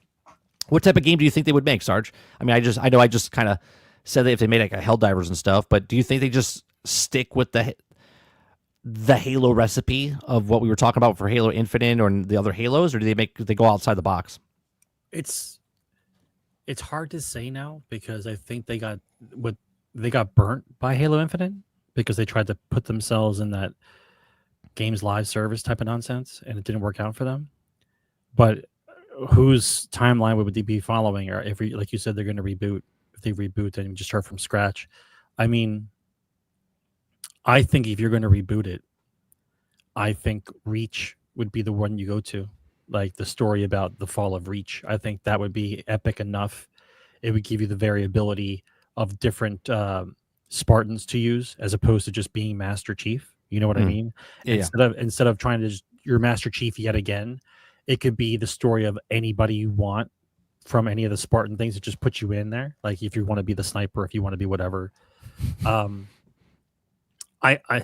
think that it would be an overreach if they were trying to make another live service. I think it would have to be a one and done type of Halo game to establish that 343 knows what the fuck they're doing, that we made an entire studio based on Halo, and what are we going to do with it? Right. Right. I think they're making 2 games. I know it's not any kind of evidence of this, but I think they're going to make a remake, and I think they're going to make a brand new game as well. Right. I think there's a small team working on the reboot or remake. Right, remastered. I don't know what the hell you want to call it. And then there's the one that's making a new type of game in the Halo universe. I don't think it's a full-fledged story. I think it might be something along the lines of like a Helldivers type of game. I mean, you could do it if you wanted to try to subvert expectations, as the term that they like to use. It could be done from the bad guy side first. Like you think you're the enemy. You're playing as the enemy. As like a hunter or something, and then like at some point during the game, then you switch over to like to fool people, then thinking that's a whole different game, and then you become a Spartan soldier again at the end. Or better yet, you maybe for the first mission you're just a regular Marine, and then you get picked for the Spartan program, all right, or something different than what we've seen. And I say that because they don't want to follow the old Halo. They wanted to make it their own, but once again, we've watched them make 3 games and they don't know what to do with Halo. So right. I don't know how this one's going to be different unless you tell me what it is you're doing. Like what timeline, what are we trying to do? Or I make a studio called Halo, so we're just going to make Halo games, or it could be Halo Tetris. Or, right, it could be Halo the game, but you're not actually playing a soldier. You're building a town on the Halo. Right. Just nonsense games. It's just Halo. Oh my god. Waterbear says, "God, please, no more remakes." I hate to tell you, I just read an article, Waterbear, that there's like 23 remasters of remakes of games coming out this year. Year coming out. What did we talk about last year, chat, or the year before? I told you. No, it was 2023. You said the year 2024 would be the year of the remake, is what you said. Yeah. Mm-hmm. Well, it's just going to get more because, they're still working on it. Yep. All right. Next story. Microsoft, where is it? Microsoft is apparently working on some big improvements to the Xbox cloud gaming. Now, I played the cloud gaming yesterday with Halo. Every once in a while you see the screen, tear or whatnot, but every once in a while it was ran smooth. I had some pushback yesterday or rubber banding, but I don't think that was because of that, because I think Kinger was having the same problem that I was doing it to him. So I think it was something on the just the connection part. It says Xbox cloud gaming is becoming a major part of Microsoft Games business these days, especially as it continues to expand the Xbox as a platform. And some of the information of Windows Central hits how the tech would improve drastically in the near future. Tucked into a big old prediction piece about Xbox in 2025, reporter Jez Corden dropped some interesting details about what's next for xCloud gaming. According to the site, Microsoft is working on things like 4K streaming, higher bit rates, PC game support, and more buy-to-own Xbox Cloud games. Corden also went on to say that Microsoft is also allocating more silicon to meet demand for the Xbox Cloud gaming, suggesting that the program continues to grow in popularity. Okay, I said this months and years ago. I said that the majority of gaming will be cloud gaming in the next 6 to 7 years, is what I said a year ago. So now we're down to like 5 or 6. Okay. Now, it might push to 10 or whatever, but I'm going to stick to my 6 to 7, like I said. And now we're down to 5 and 6. And when the industry decides it wants to move that direction, which it does, GeForce Now is going that direction. Steam, everything's going to be digital. Everything's going cloud. This is what they're trying to do. PlayStation's taking those steps. Xbox is taking those steps. So it stands to reason that they have to include cloud gaming. Right. The industry is moving that direction. Nintendo and Sony both have deals with Microsoft for the Azure for cloud gaming. Okay. Like these are things that they've done months and years ago that they have contracts with them, right? Because they're all moving towards that cloud stuff, right? So towards the end of the year last year, Microsoft finally started adding titles outside of Xbox Game Pass library to its streaming platform, with 50 games initially making the jump. It's no surprise to see reports of expanding the future. It's also welcome as many games as possible to the service. Now, as for other little upgrades here, better quality streaming is always something we're interested in, but PC game support would also be a massive one too. These days, Microsoft PC game library is very impressive. We also love to have more opportunity for streams, some of those PC exclusives and other devices. Times will tell when the upgrade for xCloud gaming comes to fruition. Now, obviously, GeForce Now is actually doing a better job than what xCloud is doing, but the industry itself is moving in that direction. So moving forward, obviously the 4K, the upgraded, the higher bit rates, the PC. Now people are going to be like, well, it's still shit. This is a straight up better for you, not for me kind of situation where you live, what your internet infrastructure is like, major city, podunk area, third world country compared to, whatever. So there's a lot of stuff going on where, like last night, again, I didn't have any problems playing a multiplayer game, right? Couple problems, little hiccups here and there, but nothing where I was like, this is unplayable type of stuff. Now, obviously, if you're playing games where you're playing multiplayer PvP, I wouldn't suggest it, right? But if you're playing single player games and stuff like that, I've never really had a problem. I've played on an airplane, I've played in an airport, I've played on a train, I've played up in a mountain, I played out in the middle of South Dakota while I was sitting looking at the Mount Rushmore. Okay, not that I was playing games, I was testing it. I was like, let me see if it works here, right? Like, and it works. Like the things work sometimes, and other times you're like, hey, this is not good, right? But again, it's situational based on where you are. But it's very impressive. Very impressive. And I've been using it for about 4 or 5 years since I was in the testing back in the day. Okay. So I don't know, Sarge, what do you think as far as when they talk about, according to the 4K streaming, higher bit rates, PC gaming support, how long do you think it'll take as far as, not to be the majority, but like we saw the switch in digital games to physical to digital, how fast do you think people are like going from physical to digital to now just playing games in the cloud? Well, in order for the big companies to cash in on digital product only, no more hard copies of anything. You're just digital everything. In order for that to work, a couple of things have to happen. The average speed of a basic cable package or a basic internet package has to be at a specific level that would work for everybody. All right. So I'm sure they're in talks with cable companies and phone companies about what possible data transfers they actually have most common throughout the country, right? They know this kind of data. Then I still think that in the works, not being talked about, is that story we have over and over again about how they're close to doing data transfers, massive data transfers with the new chips and stuff like that. With the new chips. So that's something that's probably in the works. So in order for the vehicle to run properly, the roads have to be laid, right? So they would have to have in place possibilities of data speeds throughout the country or throughout the world, depending on what it is, right?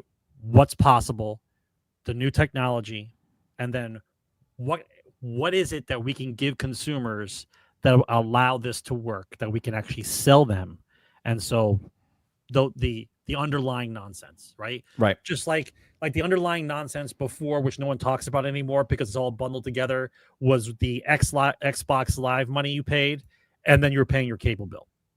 Right. right? You were paying to be online. That's what they kept telling you because you're paying for their servers. Cool. Now it's part of Game Pass. But like the Game Pass price didn't go up an additional $10. It was just bundled in together. Right. It's still $20, but it's merged in there now. Which says a lot about what it is they're actually paying for that you were paying for, right? Because it's the same. Right? Well, that's just for console, by the way. The $20 Ultimate Pass. Right. Yeah. Just for console. Because when you're paying your cable bill, you're paying for your house bill that you're playing online already. You're not paying an additional money to play online. Well, I was to say it's cheaper on PC to get the Ultimate on PC than it is on console. So I think that there's things working in the background before they unleash what the next echelon of online gaming is going to be. They just have to get things set up first. We know they're going to go cloud, right? That's what's going to happen, right? It might take a little longer than you think, but that's the direction we're going. That's where they would like to go, yeah. Right? They don't want to have, once again, the business does whatever the business has to in order to make more money. If I can hire AI and fire people, the answer is yes. If I can get rid of physical product and do only digital product and make more money, the answer is yes. Like these are not tough questions. It's just a matter of time now. That's all. When I remember when the music industry was, when Napster and stuff came out and everyone's like, music's going digital. It was like, it's never going to go digital. You know what I mean? And then music's dead. Now music is literally, I'm making music. Right? I'm making music with AI programs now, right? Like it's all on Spotify. It's a streaming service now. You're not buying music anymore. You're buying a service to listen to the music, and it's just unlimited music. Okay, like when someone said it back in the past, everyone's like, "No, it's never going to happen. Never. It's never going to happen." Right? Someone in my comment section said, "Cloud gaming will never be the majority." I said, "Okay." People know on my stream, I don't go with never. Okay, because never means never. Okay. Not never means, oh, well, it's just 10 years ago. No, never means never. You think it's never going to happen, right? These are the same people that never thought horses would get outdone by a machine, okay? These are the same people that are like, oh, no, robots are never going to happen, right? Like, these are the same people that are like, it's never going to happen. No, it is going to happen. It's just going to happen how fast? That's the answer you have to ask, right? Is it going to happen in 10 years? Is it going to happen in 5 years? Is it going to happen? Because the way that AI has changed just over the last 18 months, okay, it's insane. Okay. Yeah. What's to say like right now? Because what you're using to make music and what people are using to ask these stupid questions online with ChatGPT, that's like the basic stuff.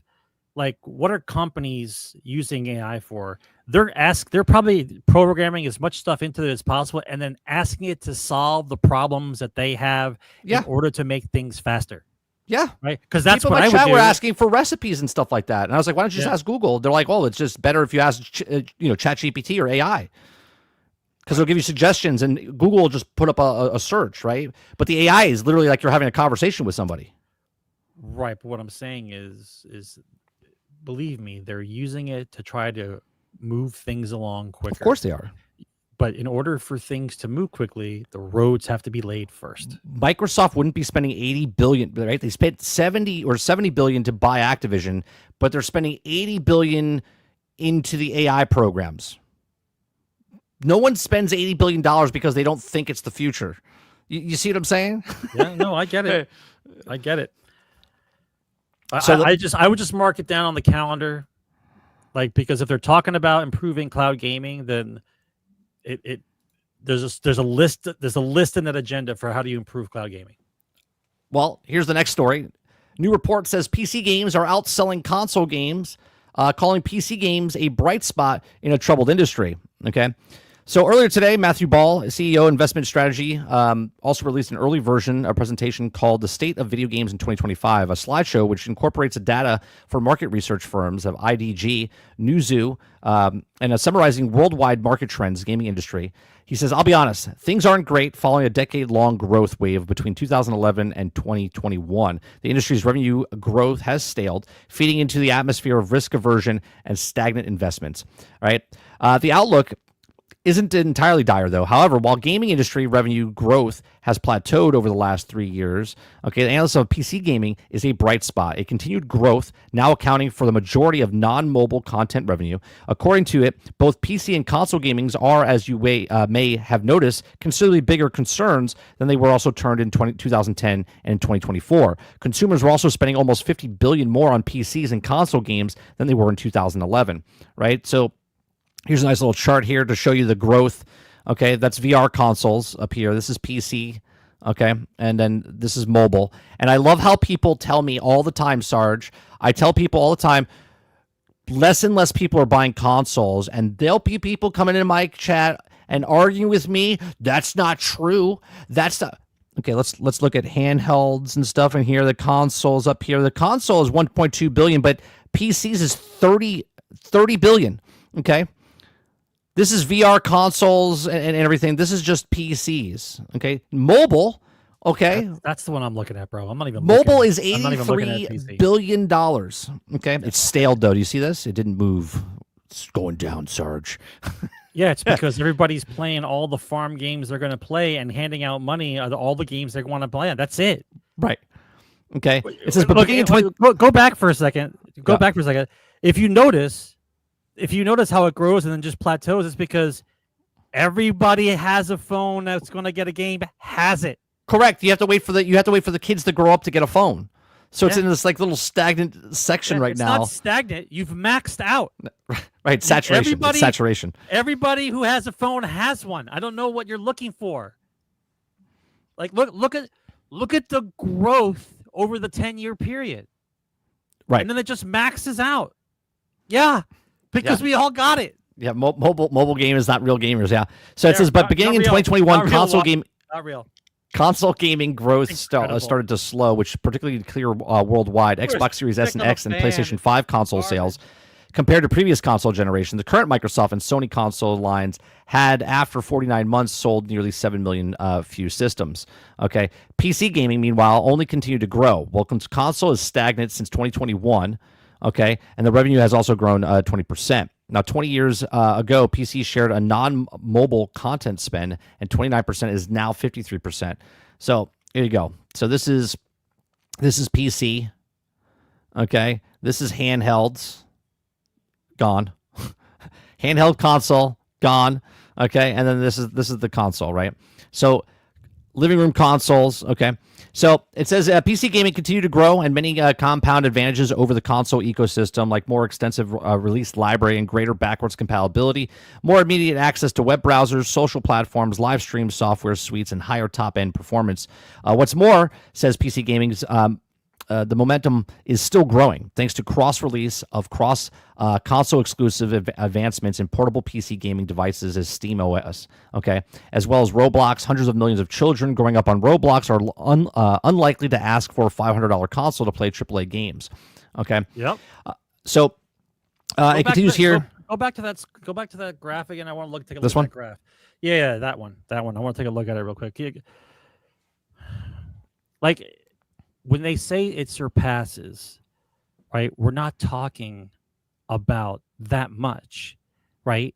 If you're 46% of the market as a PC and then 44% is the console, it's not like you're way ahead. Right. You know what I mean? Yeah, like if you notice the difference between the two numbers isn't that great. You're in single digits. You're in single digits. Yeah, see, in 2021, it surpassed back 51 to 49%, but now we're at 53, 47%, right? Well, you see how the handheld console thing gets big and then it narrows out and then no one gives a shit. Look at the handheld consoles. Like, so what are we talking about? But right now, the handheld consoles we have, look how many handheld consoles there are with Lenovo and ROG Ally and Steam Deck, and they're talking about the PlayStation making one, and they're talking about Xbox making a handheld. But where's room in the market for that? There's no room in the market for that. Right. And you guys think that Microsoft's making a handheld? Why? Yeah. Why? Well, I mean, they'll just combine it with this. What do you think you're going to do? Numbers wise, what do you think you're going to do? So, obviously, with all of this, right, there's also, let me bring you the next story, because the next story is sort of in continuation with this a little bit. PC Game Pass is the best deal in gaming right now, right? It's not just Game Pass is the best deal. Game Pass on PC is the best deal, okay? Because they're paying $12. They're paying $11.99, and PC Game Pass added 137 games worth $4,800 in 2024. Okay, well, the app worth $4,800 sure is full play. debatable. Yeah, no, but what I'm saying is, if you had to buy those games at full price, okay. All this article tells me is they're raising the price of PC Game Pass. That's all this tells me. Right, basically, right?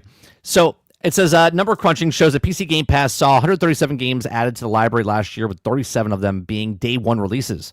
Okay, so 137 games, 37 of those were day one releases. The average person gets 4 games a year, Sarge. So they're giving you 37 brand new games that are coming day one on that platform for PC players, right? So more people are buying PCs, getting PCs. If it's a laptop, whatever it is, they're getting into the PC gaming space. Okay, less people are buying consoles because they're kind of done with it. They're like, why am I going to spend that much when I can get a computer and it does all these other things on top of playing video games, right? So it says, no matter the personal opinions, the gaming subscription services, there's no escaping the fact that Game Pass represents some pretty amazing value. While there's no guarantee that there are any favorite games in the library that hang on around forever, you're still getting access to heaps of titles day one editions. The extra bonus is that the perks, to depending on which tier you're on. To see exactly how last year's lineup's new Game Pass games stacked up, I've crunched the numbers, and everything added to PC Game Pass is 2024, which collected of 137 games of value over $4,800. Okay. Here it says if you would take out the U.S. Microsoft Store price that you're paying for it, okay, at the time of each game was added to PC Game Pass, the total value in 2024's lineup was $4,812. Okay, removing the what it costs. Okay, so it says I'm afraid I couldn't find the time to exact storefront totals for other currencies, but converting the amount of today's exchange rate, it will give you the figure around 3,924, 4,670, or 7,769. That's after paying for your Game Pass. The amount for Game Pass for the year. Okay. It says, however, we did get a factor of the cost of your subscription. This isn't exact science. The monthly price were changed in the middle of last year, and the new subscribers can often bag a few extra weeks just for $1. But if you were to take out the current cost, it would cost $143.88 a year on PC. Okay. So just look at this is what they added every single month, right? Day one releases 3, 1, 2, 5, 4, 1. 37 total here. These are how many games got added every single month. Okay. So paying $12 for January, you got 13 games were added. 3 of them were brand new games. Okay. 15 games were added in February for your $12. Okay. And 1 game was new. For your $12, you got 12 games. Okay. And 2 of them were day one releases, right? Like, I don't care how many people say that. Game Pass is the best value in gaming, and you're paying only $12 of it on PC, right? So more people, if Xbox didn't know this was going on, obviously they raised the price because there's less people on console, right? Those are facts. Okay, there's more people on PC, so they give it to you at a lower cost. This is why they're putting Game Pass and playing games on television sets of Samsung. They just signed a deal with LG. Okay, so now. Plus Amazon Fire Sticks, okay, and on top of that, now they have good deals for Game Pass. They could raise the price, to 15? It's still a good deal. They could raise it to 20, still a good deal. Okay, it's an insane amount of value, and this is what Xbox is looking at. They're like, why do we need to sell a console? Right? We'll just take our games and put it on the Xbox. If you want an Xbox, buy an Xbox. If you want to play it on PlayStation, we'll send some games over to PlayStation. You're still going to give us money, right? There's no way that someone goes, well, burn. Halo's coming to PlayStation. Okay, did you buy it?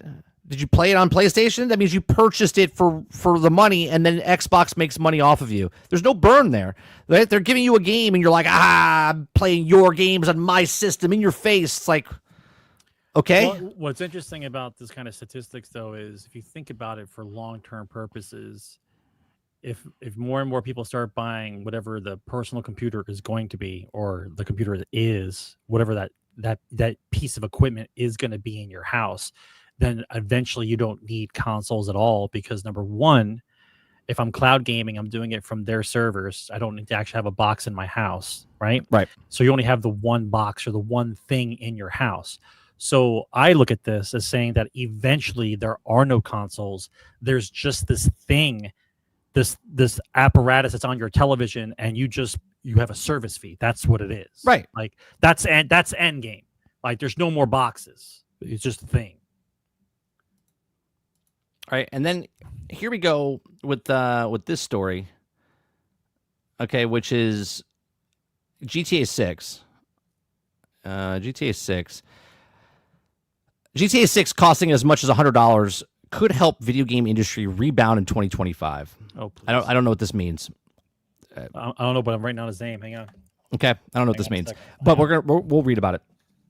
Okay, Eddie Makuk.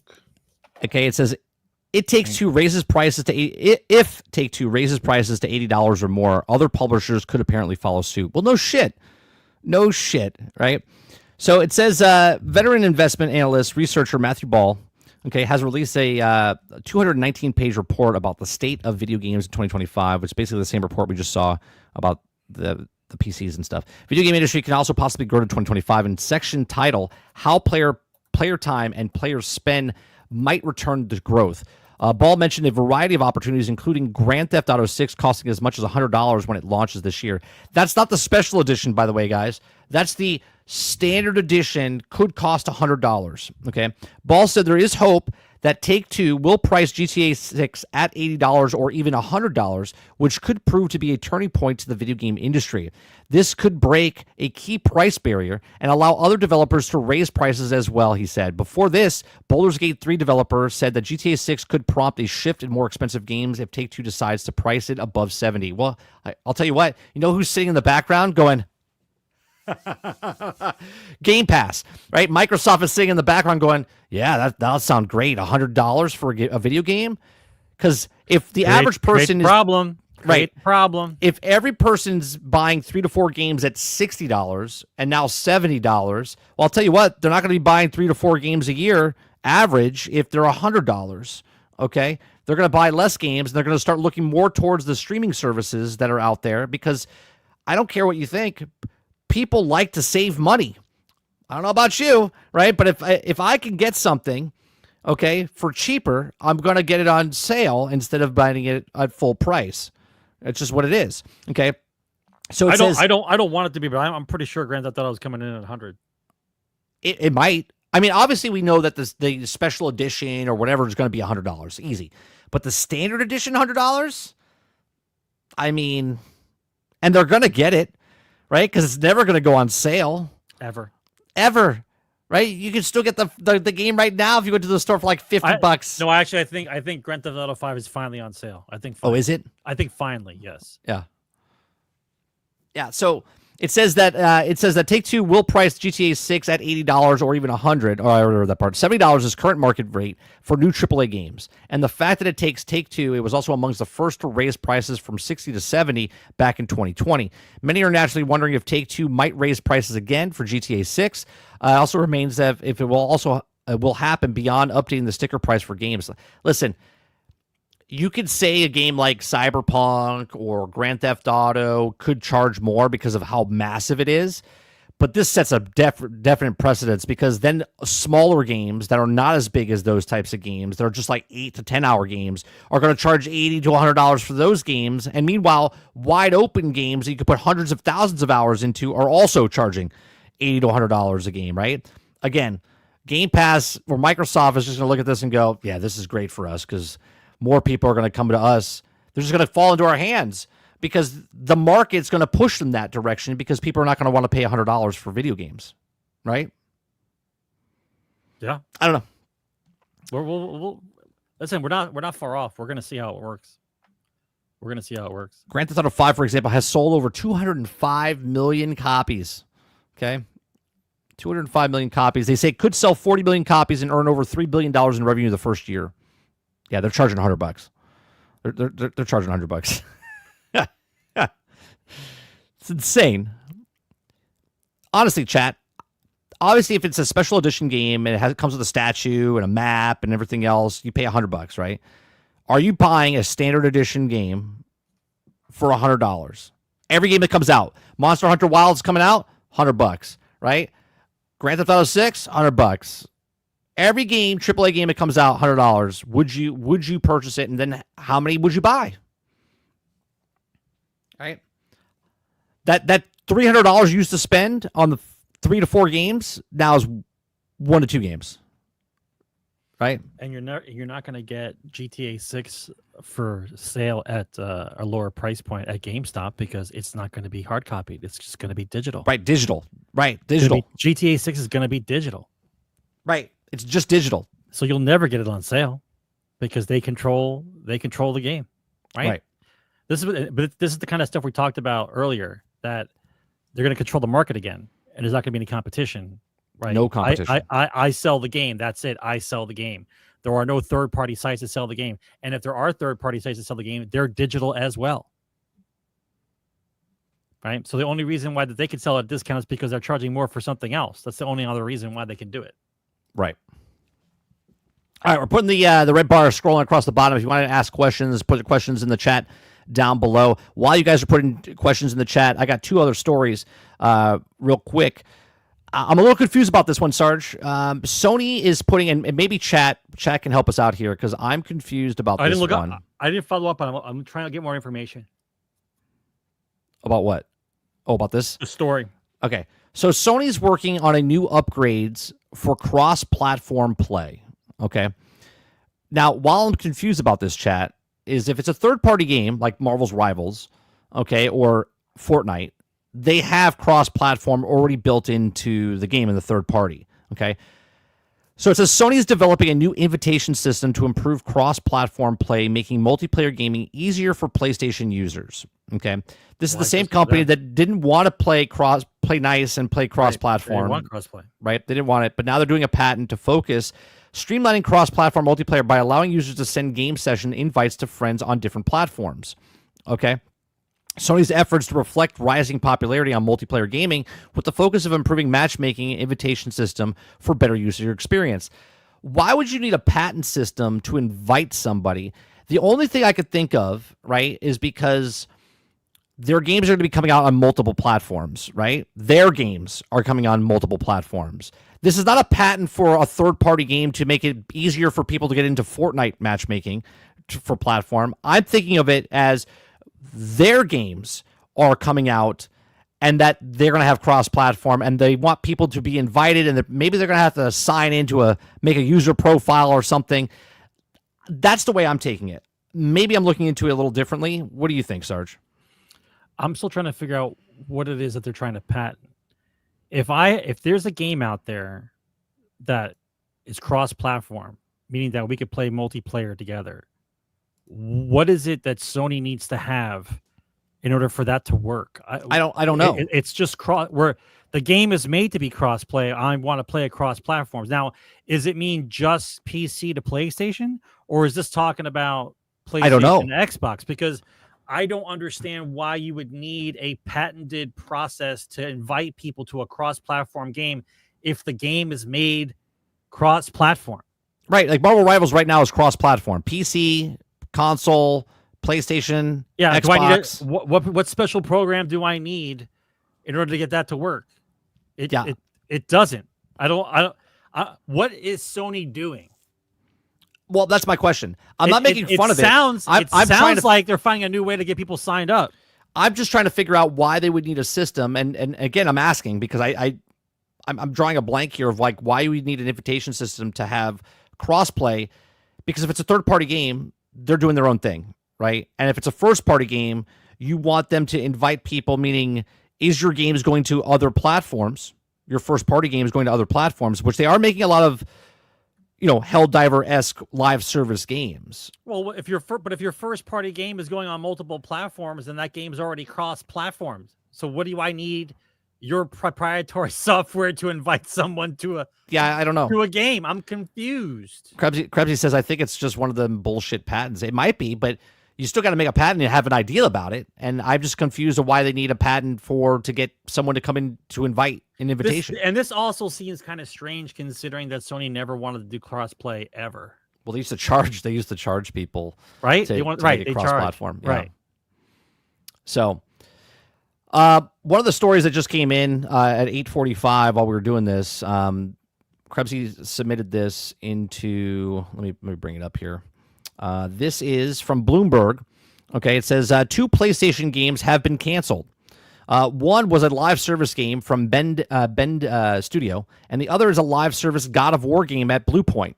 So two different ones. Sony has said the studios won't close, and they're working with them to determine the next project. So they're not closing the studios as of today, but they did cancel 2 more live service games. So let's see the tally here, okay?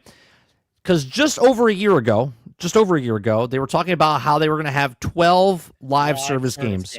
12 live service games. Then they just shrunk that down where they're still working on 12, but they were only going to focus on 6 live service games. And one of those live service games was, what's that one that was sort of Foam Stars, which is now closing down. So that's gone. Okay. The other one was Concord, which we know what happened to Concord. Okay. Helldivers is the other one, which is still good. What was another one that they were working on? Then the Last of Us one got canceled. Okay. There was another one that got canceled. Now we have 2 more canceled. So total now they have 7 canceled or ended support for live service games, and they have the other 6 or 5 left that they're coming out with. So it'd be very interesting to find out, because I remember specifically talking about, I said, if they're making 12 live service games, they better hope that 1 or 2 hit out of those 12. But now they just cut that in half. Now they only have like 6 games total over the next couple of years. They already canceled 2 to 4 instantaneously. Now these on top of that, right? So I don't know. What do you think's happened here, Sarge? For the Sony's kind of losing on the live service part. The allure of the money from live service has made them completely and totally insane, and they realize that that's not going to be the cash cow that they think it's going to be, because the market is saturated and you can't divide this many people up into time boxes and expect to make any money, because there's, once again, the new game clock is always ticking, right? What were you going to do with all those live service games? What goes through their minds? Well, what do you think's going to happen if those games actually came out? Well, they're doing all those live service games. That people they go bonkers once a week. You just throw $100 at the screen and then go to another game and there's another $100 at the screen. And you're just doing this for weeks on end. What do they think is supposed to happen here? Yeah, well, I don't know what they do, because obviously Helldivers did very well on PC. So obviously more of their games have to come on day and date on PC, which they've said, which I've given props for. I said this is what they had to do.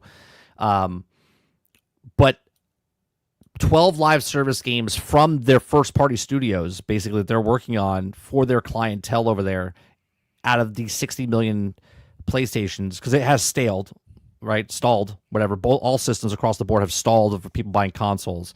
Okay, the people that have them have them.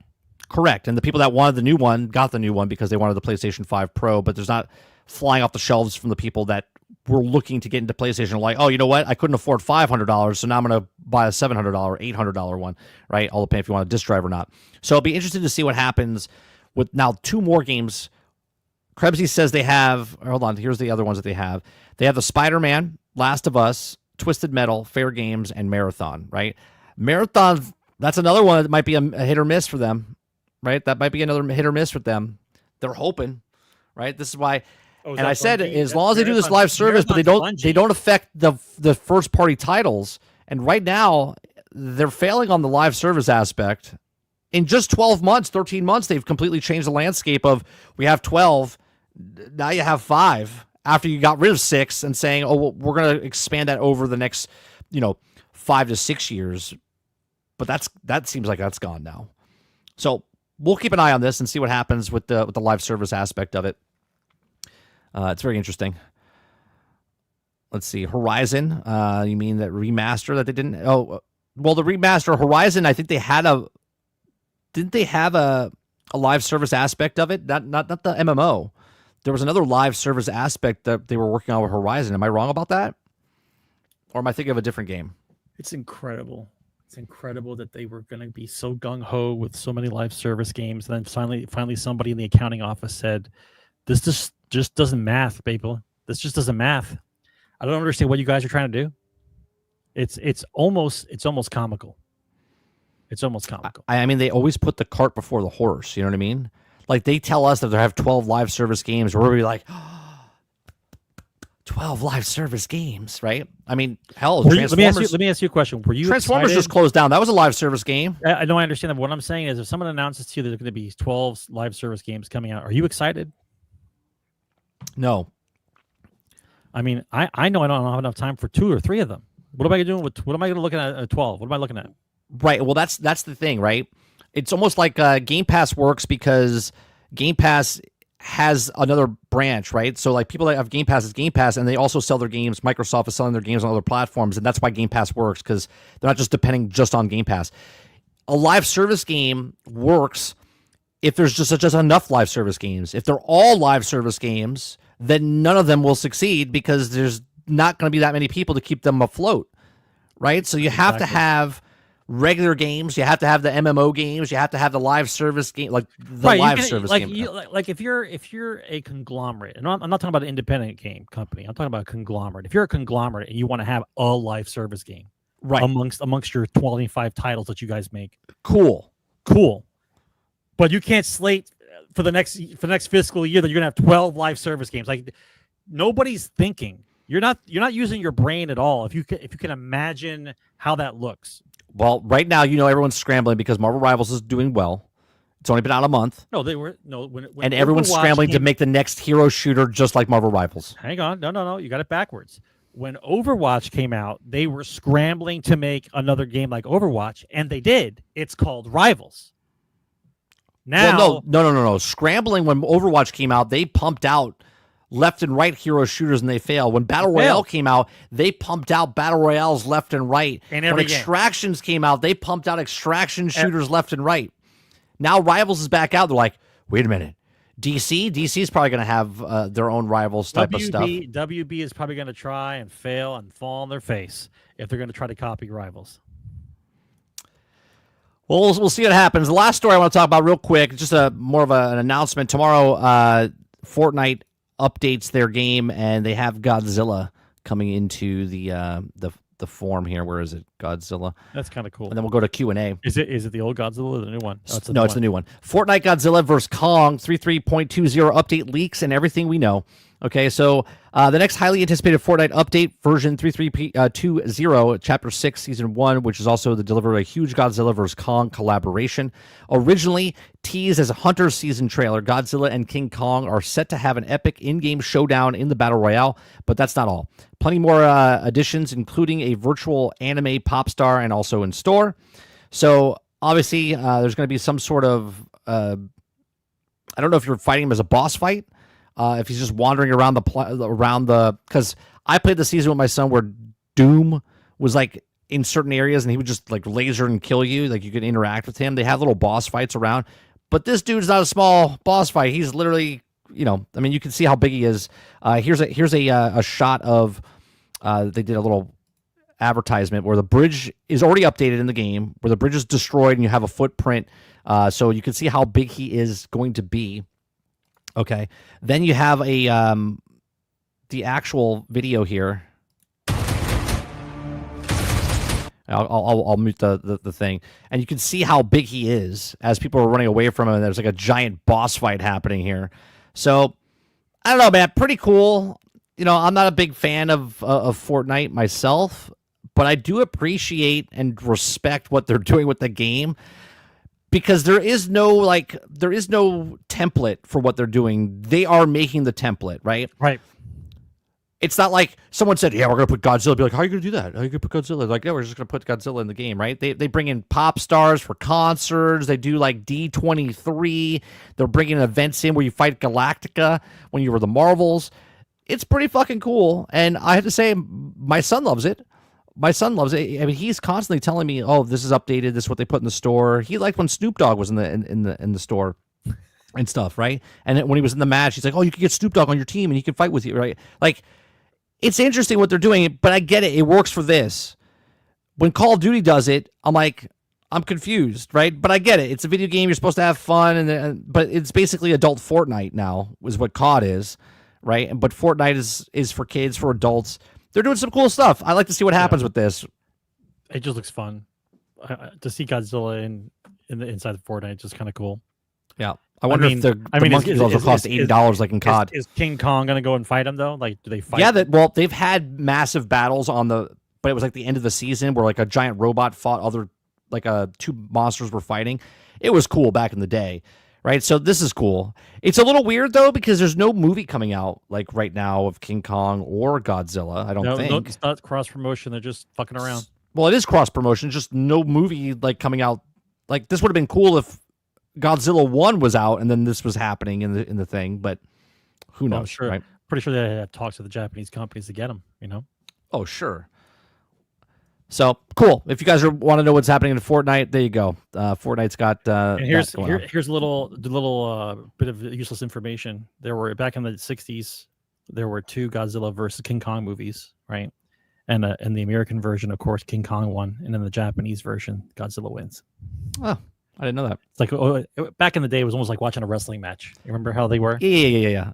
They even tagged. Yeah, when tagged. Mothra and they were. Yeah, I remember that. Yeah, they tagged. I remember the one. The actual tag team match was Godzilla and Ghidorah, which is looks like a turtle with the spikes on his shell. Yes, yeah. And I remember them pushing little Godzilla to the side as they fought. Right. Yeah, I love that stuff back in the day. Yeah. I think that might be my next purchase for fun this year, is see if they sell all the monster movies together in a package and get them all. I would have to find it, but I might buy them. My final project actually it wasn't my final project. One of my projects I did when I was in school, when I was at film school, we had to create and we decided to make a Godzilla. So we made a prosthetic Godzilla, and I put a suit on that we made of Godzilla, and we made a giant skyscraper, okay, that was destructible. So, and it could be resetted. So it had bits and pieces, and you could come up and smash it as Godzilla, okay? And then the floors would all fall out, and we put like debris in there. And then as soon as it hit, it was on a little lever. So when you pushed it, like smoke would shoot out and stuff because it was like the explosion that was happening. I have that somewhere. Maybe I should. It's on disc. I'm gonna have to find a way to. Ooh. I don't have a disc drive, so I'm gonna have to find a way how to get that onto. But yeah, I love. It was pretty cool that we made a Godzilla back, and that was like 25 years ago. We did that. So Godzilla licenses are nightmare. I mean, if you make money from it, I don't know the issues for the Japanese company, but it can't be worse. It can't be worse than Disney and Marvel. Yeah, that's true. Right? It's got to be cheaper than that. All right. So that does do it for the stories. We have questions. Anybody get your last questions in? We got 8 right now.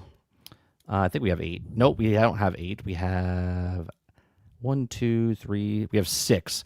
We got 6 questions.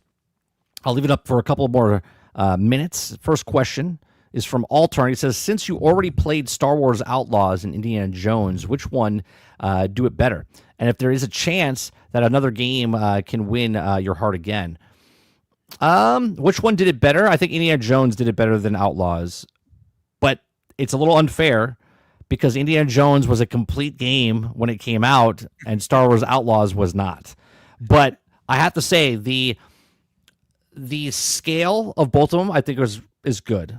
I liked Outlaws overall. The systems in the game about the sneaking and the shooting, which they fixed now, it's a completely different experience now. But the world building, I have to say, I have to give it a little bit more. The goal video. That's all I keep saying. A little bit more to Indiana Jones than Outlaws, but Outlaws is actually a really good world building. But because the game was so bad for the shooting and stealth, it kind of ruined it for me a little bit. But I still enjoyed it. But I like Indiana Jones. And let's see. And if there is a chance that there's another game can win your heart again. So you're saying like another franchise or a past game that's already out that can win my heart again? Is that what you're asking, Altern? Let me know what you mean by that. I think he's just talking about another game like that. Can it win you over? Could a game like that win you over again? Oh, sure. Like if you gave me, I like RoboCop. RoboCop was another good game. Like if they give me back a franchise, like if they bring, I think it's like a G.I. Joe game or something like that. They could win me back over. A Marvel game. If they could make another Marvel's game, like Marvel's Avengers, but do it better, they could win me back for that. Stuff like that. All right, let me go to the next one. Next one is Travis says, most important question I can think of is Marvel Rivals a game that we could be being around for years? Like, could that be possible? I would say minimum 2. Anything past that, I'm not going to put the cart before the horse. I'm not going to be like, oh yeah, they're going to be around for 10 years. I don't know. I mean, who would have thought Smite would have been around for 10 years? Who would have thought League of Legends would be around for 16 years? League of Legends is the one that surprises me, the following that game has. But then again, when I look at League of Legends, I'm always thinking about Americans only, and you have to think worldwide when you look at League of Legends. That's the big difference. My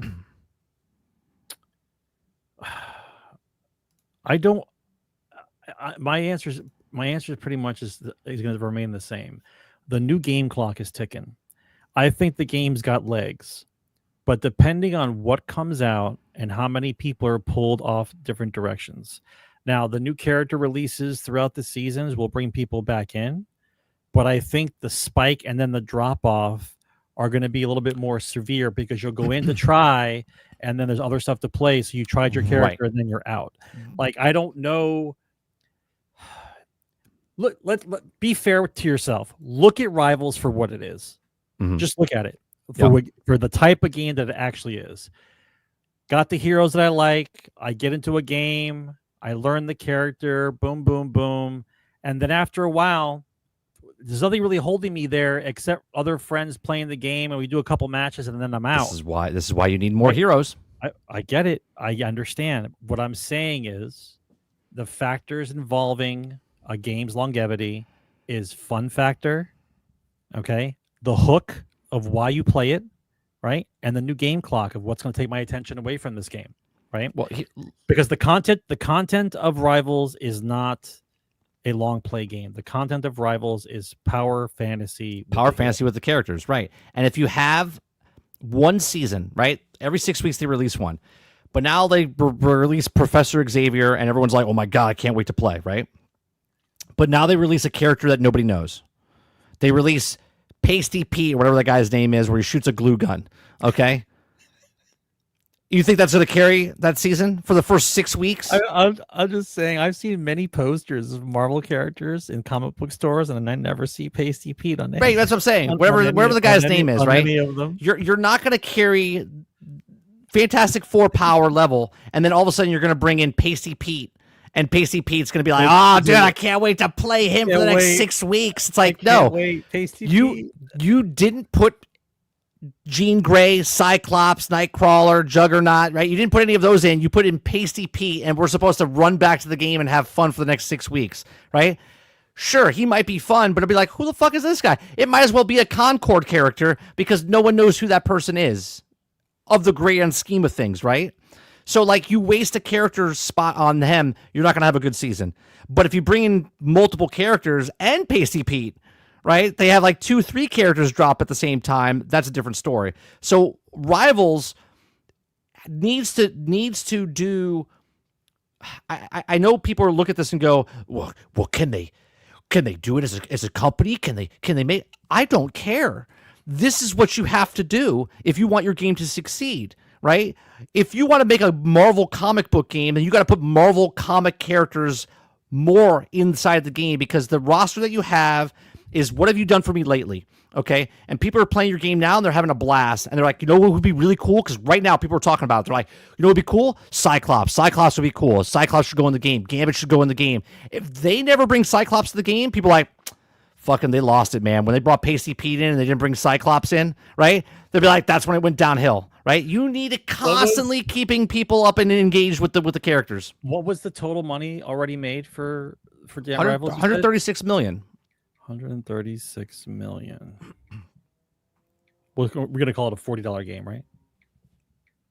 Well, it's not a $40 game; it's free. I know, but it's here. Sure, it's $40. Oh yeah, it would be $40 if it. Yeah. So $3.4 million is not bad for the first month, bro. Right. I'm sorry, 3.4 million copies is not right. Is not bad. If they sold it, if it's sold that, that's what you're saying. Yeah, not bad at all. Yeah. So they need to keep it going for that. And I know it's it's dumb, but that's it. Sorry. Like you set the tone. Just like Helldivers. Helldivers set the tone of no roadmap and just adding stuff to the game. And then they failed a little bit, and people were like, And then they brought it back. They're like, we're back, right? As a consumer, I don't care if the company can do it or not. This is what you have to do, right? That's what it is. If you want to compete and you want it to succeed, then you have to go above and beyond. And now that you set the tone, and they brought it back a little bit, they said, well, the first season's a little higher than the rest. Okay, so we're only bringing 2 characters in per season. Fantastic. As long as it's not one character that nobody knows about, it's like, great, pay CP, I'll see you in 6 weeks. Because the player base will drop. Okay, but if you get more characters in, people are like, that's a good character. I didn't think PCP was going to be good, but Jean Grey's here as well. You know what I mean? Like it's the net, just in case one of the characters sucks, type of thing. All right, next question is Altern says, which of the following Halo is a banger? Halo Cooking Sim, GTA Halo, Halo Survival, or Halo Kart Racing? I mean, if they had to make one out of those games, I mean, you got to go with Halo Survival, right? Agreed. Who cares about fucking Cooking Sim Halo? Right, but you missed one though. Well, I guess cooking. Well, no, you missed it. It would just be Halo Simulator, which would be building the village back up on the Halo ring, right? So it'd be like Tales of the Shire, but with Master Chief going around chopping down wood and then building a village, right? So yeah, but Halo Survival, horrible. Yeah. All right, next one. Let's see. Altern says, what game IP would be great for VR to point that you will consider buying for VR headset to play it? I mean, that Batman game that came out, that would get me to buy something. You give me a Transformers type of game, like first-person Transformers game, where I could be like Optimus Prime or Megatron. That'd be pretty cool. The Star Wars game is really fun on there. There's games already on there that I think people could buy, but again, the VR is such a hard sell point because people get nauseous. I would want something to be an experience that you think you'd have to have it on there, and that's the reason why you'd buy the headset. So I would like to go in the opposite direction. I would say it would be like a dark game. It would be like you're a serial killer and you're in first person VR. I think like that would be something that you would never forget. Like the game is about you're a serial killer. Like you are the serial killer. Like I am the serial killer. Right. So you like stalk people and try to convince them that you're a good person, that kind of shit. Like I think that as a VR game interesting would be that'd be a hell of a horror game. The quintessential banger. Especially since you're not trying to get away from the killer, you are the killer. No, you are the killer. Yeah, that'd be interesting. Yeah, and then you'd have to try to get away from the police. Yeah, it says try to get away from people. It says get rid of the body. You have to saw it in half and stuff. I'm a terrible person. You asked me what would be a game that I'd maybe buy a VR headset. That's it. Hey, shock value. You tell me I'm the first game ever. You're a serial killer in VR. Every newspaper would be talking about it. Krebsy says, isn't that basically what Batman VR game is? I mean, I guess sure. I guess Batman's a serial killer, but he just doesn't kill people. He's a serialer, but he doesn't. I mean, I thought about it. I've thought about VR games. It has to be memorable. It has to be something that you like. I have to play it. You have to play this. Have you played the game where you're the serial killer? Like that sounds like a game I want to play. I mean, like I said, I think they already have games already there. Inside the actual digital thing, you can print it out. Is a 2-week. It's a manifesto. No, 2 weeks therapy session at any. And then in the future, when someone goes, this guy was a serial killer in a video game. We found him that he had this purchased in his VR headset. Yeah, and that's the reason why. Yeah, that's exactly right. Yeah. Next question. Wait, so let me understand real quick. So it's okay for me to be a bloodthirsty hero with a machine gun killing thousands and thousands of xenophobes. That's completely cool. But if I say a VR game where I'm a serial killer, it's very specific. Yeah. People have questions. Yeah, you can murder anybody you want, Sarge, in any game. But if you become the actual title of killer, I got it. There's something wrong with you. Right? Yeah, I got it. What's your kill death ratio? That's all you got to put. It's a first person kill that's death the goal. ratio. How many people did you kill? How many people did you murder? Yeah, but without getting caught. You get caught. Yes, that's exactly right. All right. Crouchy says, do you feel like the Switch 2 announcement was kind of lackluster? When the trailer ended, I left with the feeling of, is that it? Yeah. You know why? You got no stats. Well, no stats. Because we already knew what the Switch 2 was going to look like. It was leaked like 7, 8, 9 months ago what it was looking like. People were already showing it. We watched a video back in November of a guy that got sent what the case would look like, and they made a prototype of it. Like, we already knew everything about it.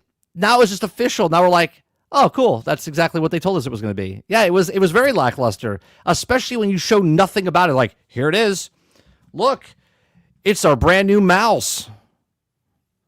It's got a scroll wheel.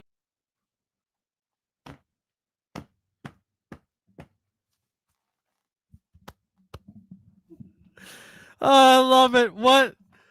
I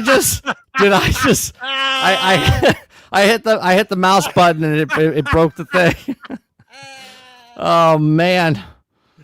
I thought I ended the stream. And now my camera's broke. I was like, the Nintendo got him. Oh man, now my camera's broke. For fuck's sake. Oh my god, priceless. Now my camera's broke. Priceless. Look, I'm like a robot. I'm a robot, Sarge. Yeah, you're like one frame every 2 seconds. Yeah, it was lackluster. Priceless. Okay, next question. Now that my camera's broke, do you think the industry sees all these failed live service games and the same games maintain the top spots, making them divert back to co-op or single player games? Okay, but before you even answer this question, bro, we have to acknowledge the elephant in the room. Like I think it was every 3 months or so, somebody would come out with an article screaming at the top of their lungs that no one wants to play single player games. Then it was nobody wants to play multiplayer games. Then it's nobody wants to play co-op. Like they just keep screaming out shit about how they don't want to, that nobody wants to play these games. And we're like, you don't know what the fuck you're talking about.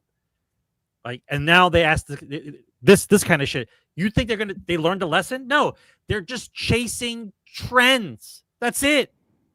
That's all they do.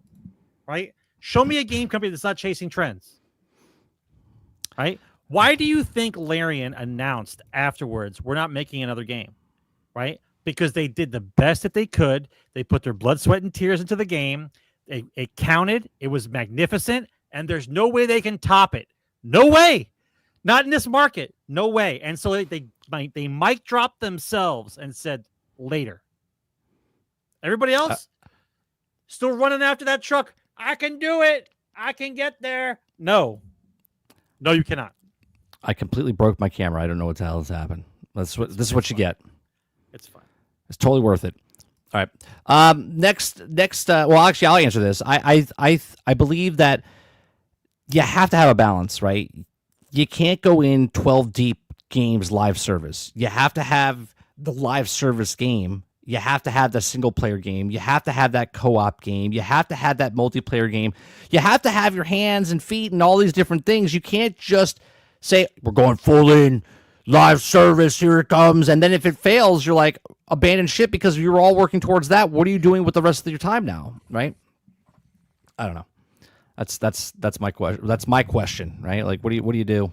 So yeah, they have to have more options. Travis says, do you think Exodus is going to be a game that's hyped so much by sci-fi fans it can possibly deliver? Like, will it be too overhyped? That's up to you, right? Like last year in 2024, before it started, I said my expectations, I'm keeping them low. And I was pretty satisfied with all the games that came out and I played last year, right? I'm going to go in the same thing with Exodus. Exodus looks like a Mass Effect game. Am I going to compare it 1-to-1 to Mass Effect? No. But it's definitely pulling from Mass Effect. Right. It's definitely pulling from it, but I'm not going to be like, well, Mass Effect's better than this. I'm not going to do it 1-to-1. That's not fair to the game. That's not fair to you when you're playing it. So I would say it's each their own. I mean, obviously the hype train is going to happen. If it's good, people are going to talk about it and the articles will be written and so on and so forth. But for yourself, if you hype it up and then it's not as good, that's on you.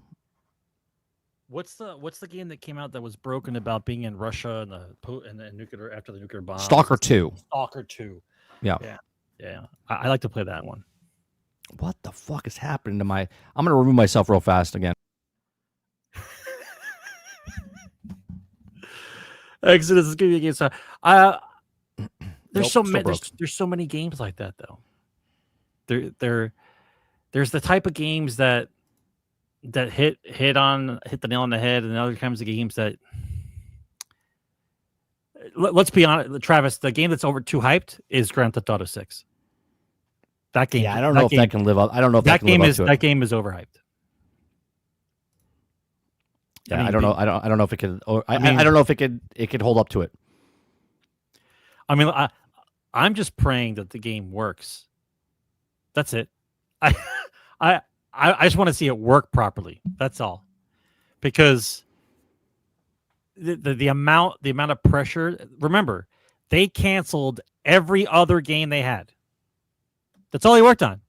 Right. This is it. This is the opus. GTA 6 or bust. Every other thing was canceled. Bully canceled. Everything else canceled. Not doing it. Everything on I mean, GTA. Does it have to be better than 5? It could be worse than 5, better than 4. I already said my piece about this. It would still be good. It's super hard to keep making sequel after sequel and keep making it better and better, you know? Yeah, that's why I said GTA 5 is the pinnacle. I think this is the pinnacle. I think GTA 6, all depending what the online thing goes. We'll see. Yeah. We'll see. Now, right, well, Krebsy mentioned it in the beginning of the show. He's like, what happens if it's co-op? I'm like, that would be the coolest hook ever. Yeah. Coolest hook ever. That GTA 6 is a co-op game. That would be the cool. greatest hook ever. That would be cool. The last question is by Alternate. It says, do you think a VR MMO could sell you into VR? The problem with VR, especially with games like that, if it's a really good MMO, let me tell you, have you ever had the time that you sat down and played World of Warcraft or Star Wars Galaxies or any other Ultima Online or EverQuest, okay, and you put in 14-hour days for like the week straight, okay, that's in front of a computer screen. I don't know if I would be able to do that in a VR. Like that would be very strenuous. That would be very like, you would feel like you're working out. Like, I don't know if I could play an MMO. I can't even play some of the action adventure games that takes you like 8 hours to finish. It just takes too long to like sit there with that headset on your head. So I'm going to say no. An MMO wouldn't get me in.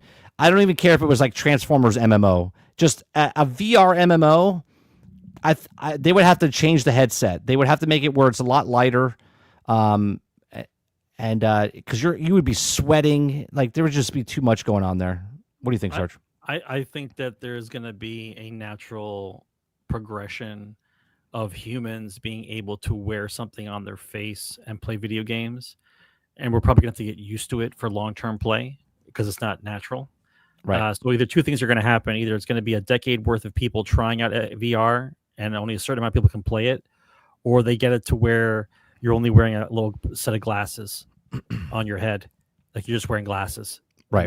And that's like everything. If it gets to that, then I think we'd be all right. But I still think that people are going to need a transitional period of learning how to play a game that way as a kid, you know, and then even adults take longer because of the way it's done. Krebs says, what if the TV is the VR thing from CES? Yeah, that screen where there was like it hologram. It was like a depth perception, like you're wearing the headset, but you don't actually. That might work, Krebsy. It's so like playing an MMO, man. In third person, let alone first person. If you're playing a first person, it just seems like it would be really hard. I'm not saying people couldn't do it. It's just a hard sale. Altern says 30 loves Xbox so much his camera is running like an Xbox exclusive 30 frames per second. Yeah, less than that, bro. Less than that. Yeah, I was doing like 4 frames per second. Yeah, when the headset where it's just barely anything, you know what I mean? Maybe a contact lens, maybe the screen like that Krebsy's talking about from CES, maybe stuff like that. That's when it breaks that that, you know that next step. You know those glasses that you wear when you're like in shop class, like the ones not the ones for sparklers, but they got a little thickness to them. They're like, they're about like that thick. Like that would be the whole thing. They have those. They have those now, but they're super expensive. Of course, they shoot lasers to your eyes. They had that glass that shoots a laser into your eye. Did you see that on the show that we saw? No. Yeah, there's regular glasses, right? So it'd be glasses like this. Yeah. And right here, there's like a green light, right? And people are wearing them, and they're wearing them like just down enough, so it's like shooting the light directly into your retina. Why? Okay, and you see a screen. It's shooting it into your eye, and you can see like what? Yeah.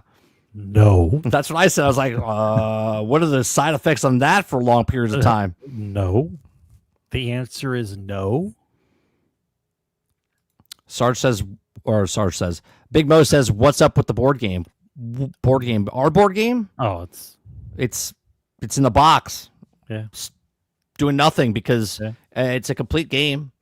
We lost the money for real quick. We had an investment with MGM. And then that deal fell through, like MGM Grand. We had to deal with them. They kind of stole stuff. They stole our. This is the whole thing. Yeah. All right. And then we had a Kickstarter, and we didn't make our money, so we just kind of left it as is. Yeah. Just know that somebody got promoted a couple times because of our ideas. Yeah. Yeah. Yeah. There's a game. There actually is it still on there? Let me see. It was a game called, wasn't it called? Hold on. I forget what it's called. Yep, it's there. I don't know if it's still good or not, but it's called My Vegas on Facebook, where you would walk around the city and do like gambling games and what like that. Yeah, that's us. Yeah, they stole that from us. Yeah, that's us. Yeah.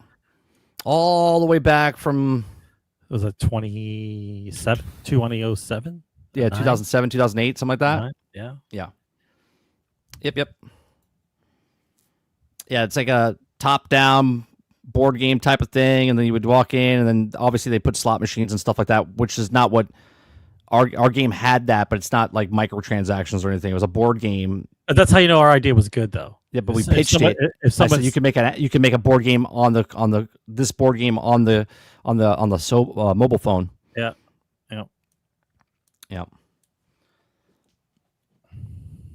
Let's fuck them up. I mean, good luck. No. Yeah. And then like I said, we had a Kickstarter. I mean, you can still look at it. It's a full-fledged board game. I would love to make it, but I would have to get to like, I don't know, 100,000 subscribers, have a good fan base, and then like go promote it and push it, and then see if we can get it made like people do with like comic books and shit like that. Now we're nowhere near that. Maybe someday. And that's gonna do it. Generation X Gaming, the weekly podcast that goes over a few of the top stories in the past week, and we rant along the way. Episode 425 is in the can. Jesus, 325. That's like 4 years ago. 425 is in the can. You can listen to us or watch us on iTunes, Google Play, Spotify, Anchor.fm. We appreciate you very much. And we'll be back on Monday. No stream for the weekends or whatnot. We'll be back on Monday for the Daily Grind. If you missed any part of the Daily Grind this week, it's a morning show I do from 10 o'clock in the morning till noon Eastern. Come on by. It's a good time. We also do gaming streams in the evenings. We also do a podcast, which is this one. I do another podcast on Wednesdays called Chatting With, which we have no guests lined up, so we just do Shooting the Shit with Sarge on Wednesday nights. So lots of different content, uploads, gameplay, live streams, and podcasts. So check it out. Appreciate it very much, and we'll see you guys on the next one. Thanks for watching. Game on, guys. Retro meets the now and here. Gaming tales you need to hear. Laugh and shout and sometimes sneer. Memories from all those years. Console wars and secret tips. Tips and tricks from pixel trips. News that pours from gaming sips.